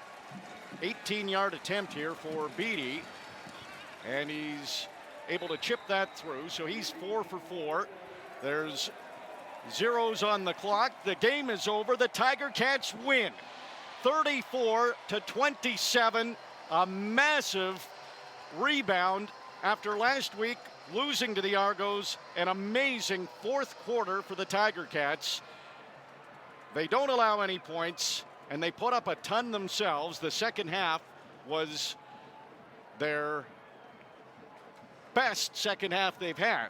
Best fourth quarter. A lot of positives here. Time now for the Access Storage recap of the game. Score a touchdown with affordable storage. Access Storage has flexible storage solutions at a store near you. Try 4 weeks free. Details at accessstorage.ca. Luke, this is exactly what the Tiger Cats needed. A victory. They battled through injuries and were able to prevail against the top team in the East Division, and now the Tiger Cats are right there, tied for second, and have the tiebreaker against Montreal. So all is good in Tiger Town now, right? How incredible, man. I just love that the East is getting more and more interesting, you know, as opposed to, you know, getting divided or separated. Everything's still in the mix right now, and it's just we've got an exciting stretch for the CFL season ahead of us, and that game was totally different than what we've seen. Everything looked different. I mean, it was battling back and forth. You didn't have this long stretch of low productivity from the Ticats, which has often been the second half, and you had an exciting fourth quarter. That's a great football game we just watched. And Matt Schultz, you hope that he's healthy. You hope that Dane is healthy soon and that you get back to the ability to have both of those guys in there. But I got to say that Matt Schultz did a great job coming in here and really running an offense that was able to put up 34 points, able to win this game, and even doing so having missed the third quarter. You know, you think back to that turnover early on in the game, and it was, for a second there, you're kind of like, oh no, you know, the turnover bug. Yes. that is infested the Tim Hortons field at times, but you know, you kind of set that one behind you, a strange interception, and move on. And I think Matt Schultz played a good game. Really impressive stuff across the board. They turned the special teams production around, and that they had to, because last week in Toronto, that was a part of the reason that they were not able to come out on top of that game. Tonight, Lawrence Woods and the return units for Hamilton just unbelievable. Great starting field position for the Ticats offense, and then the defense, like they do, just coming up huge so many times, and especially in the fourth quarter tonight. So the Argos did get that field goal in the last play of the game, but the Tiger Cats outscore the Argos in the second half, 20-6. It's exactly what the Tiger Cats needed. They stay just 2 points back of the Argos for top spot in the CFL's East Division, and they still have 2 meetings against the Argos. What a series it's been. A win each for the Argos and the Tiger Cats, but this one tonight at Tim Hortons Field goes to the Tiger Cats, 34-27, third straight win at Tim Hortons Field for the Tiger Cats. Tiger Cats postgame with Rick Zamprin and Andy Fantus is coming up next. For our executive producer, Peter McEwen, our technical operator, Michael Steyer, our statistician, Greg Hood, and for Luke Tasker, I'm RJ Broadhead. Thank you for listening to Hamilton Tiger Cats football on the Ticats Audio Network. Ticats Audio Network.